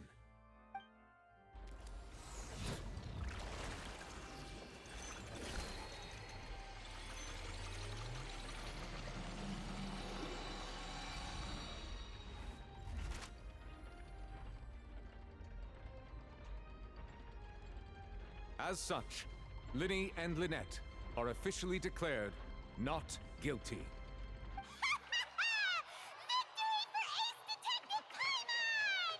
Let's go. Great work, partners. Thank you all. Thank you so much.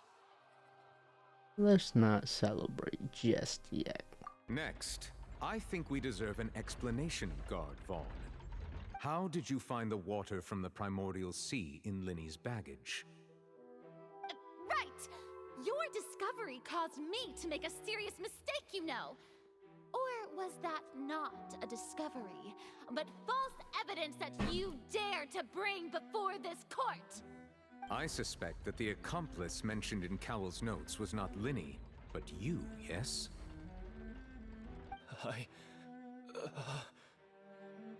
I'm sure you know what you must do to lessen your sentence.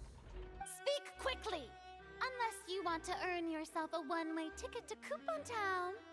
I was just following orders. We were supposed to place blame for the serial disappearances onto Lenny, and thus cause suspicion to fall on the Fatui. The higher-ups said this was the best opportunity to do so. And now that your plan has fallen through, and the secrets of the water have been revealed, you have become a liability to said higher-ups, yes? Therefore, you would be wise to tell everything you know, and seek the protection of the guards. Yes, I'll tell you everything I know. Our boss discovered that the water can cause people to dissolve. It can also be made into a potion, which when extremely diluted, can cause people to experience unforgettable exhilaration. We've been in this business for a while now, and have made decent mora off it. The disappearances were also the boss's idea. I mean, this is the boss we're talking about. The... Oh.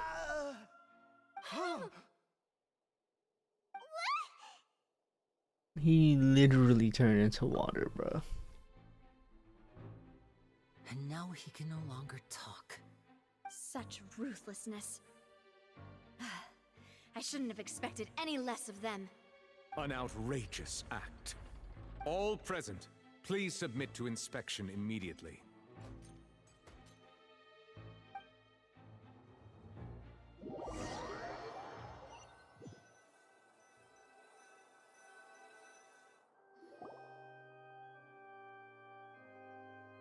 So, going back now? We're not needed here anymore, bruh. That's true, but... Traveler, Paimon! Please wait. The fuck do you want? Lenny... I know you may not want to speak to me right now. Maybe you don't even want to look at me. But still, let me thank you again for defending me to the end. Even after you learned that I'm a member of the Fatui.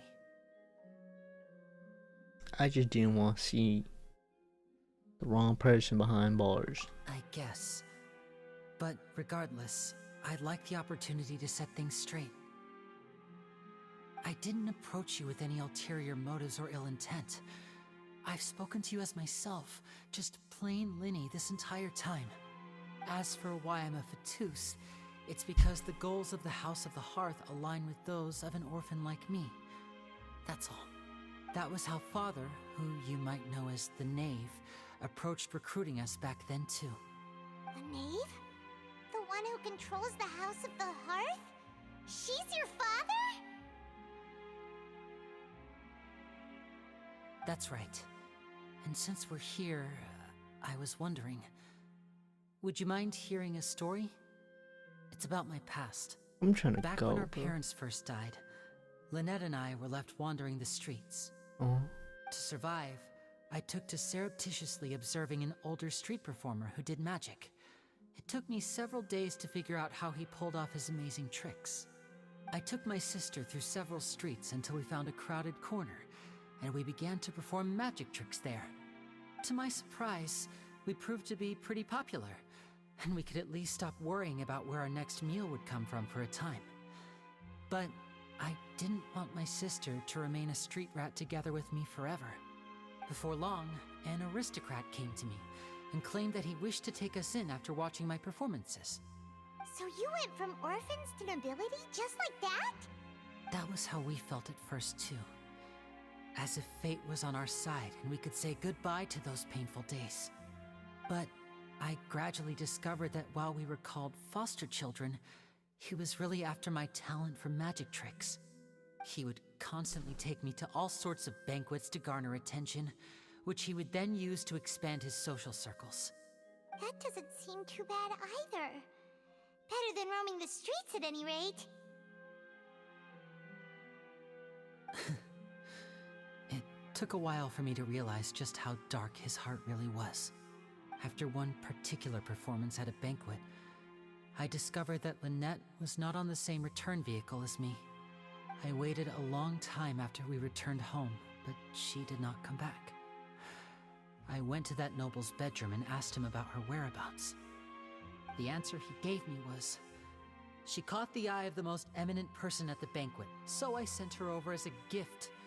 I mean, you'll be able to perform your magic regardless of who your assistant is, yes? Oh no. So he was gonna... But wouldn't Fontaine's laws deal with such people?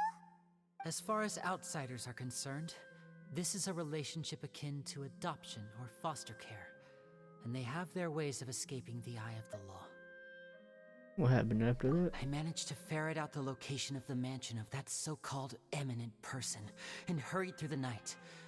But by the time I leaped over the walls, avoided the guards, and made my way in, all I saw was the moonlit ground covered in blood, and the knave standing there in the darkness. So, she'd already taken care of that guy. That's right. She had rescued my sister before she could come to any harm, and had even discovered several girls hidden in a basement, all of them orphans. Father, I mean, the knave, might have seen something in me, and so she made me an offer. The House of the Hearth welcomes you, for your interests align with ours. Here, none will ever betray you. Indeed, betrayal shall never be permitted here. I was hesitant to trust her. I mean, I had just been betrayed by nobles. But she was also quick to destroy the noble who had taken us in at first, giving us back our freedom. Oh, so that's how the two of you joined the House of the Hearth. She's after a gnosis, ain't she? She has her own plans. She has gained permission from the Tsaritsa to first use the Gnosis' power when she obtains it. She plans to use it to find a way to break the prophecy and save Fontaine. So, she believes in that prophecy too? That's right. The whole House of the Hearth is currently working to combat that crisis. Today's case has also proven that people from Fontaine can indeed dissolve into some sort of water, thus further supporting the prophecy.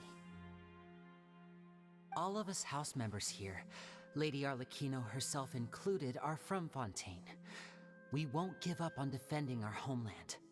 To us orphans, the only connection we have left to this world, apart from our family, is our homeland. So, from small deeds like distributing magic pockets to huge schemes like stealing a Gnosis, everything is aimed at dealing with that prophecy. Can't trust you though, cuz. It's alright, I understand. The only thing I can do is relate all this to you. I just hope you can understand that even as a member of the house, I have never stopped making my own decisions, and that I believe what I'm doing is right. If you should need anything at all in the future, feel free to find me. I will do my best to help you, as plain Lenny. Goodbye.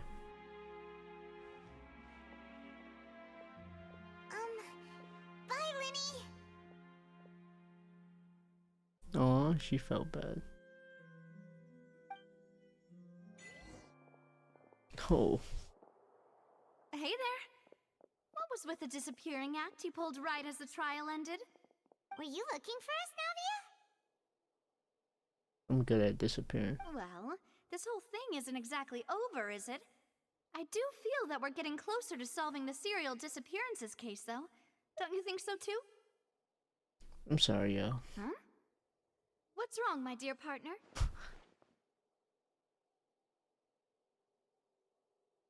I wasn't necessarily looking into the disappearing case.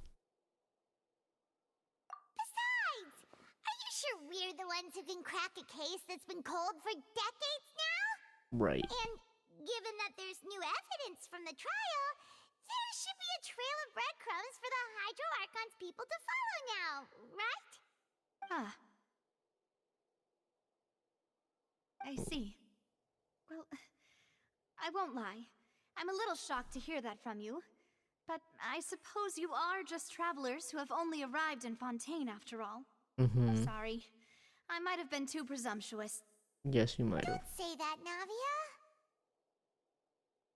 You'd say it. Ah, and we were having so much fun investigating with you, too. Shit. It was like having new waters flowing into a stagnant mire, causing new hope to spring forth, and the reflection in the murk to become clearer. Sorry about that. I'm a bit prone to nostalgia. Don't mind me. Me too. No problem. Shall we have a farewell meal? You know, to commemorate our time as partners? Huh? Do we really need to get that formal? Well, guess you really did treat us as partners, huh? Mm-hmm. Well, I'd just like to have a proper ending to every important memory. That way there are no regrets later. Anyway, it would just be a meal, so it shouldn't take up too much of your time. Well, if you say so. You don't have to twist Paimon's arm. If Boss Navia's treating, count Paimon in! Oh, wonderful. In that case, why don't we return to the court of Fontaine and head to the Hotel de Boer? I believe we'll make it just in time for dinner. All right, then. Let's have our farewell meal. Let's go.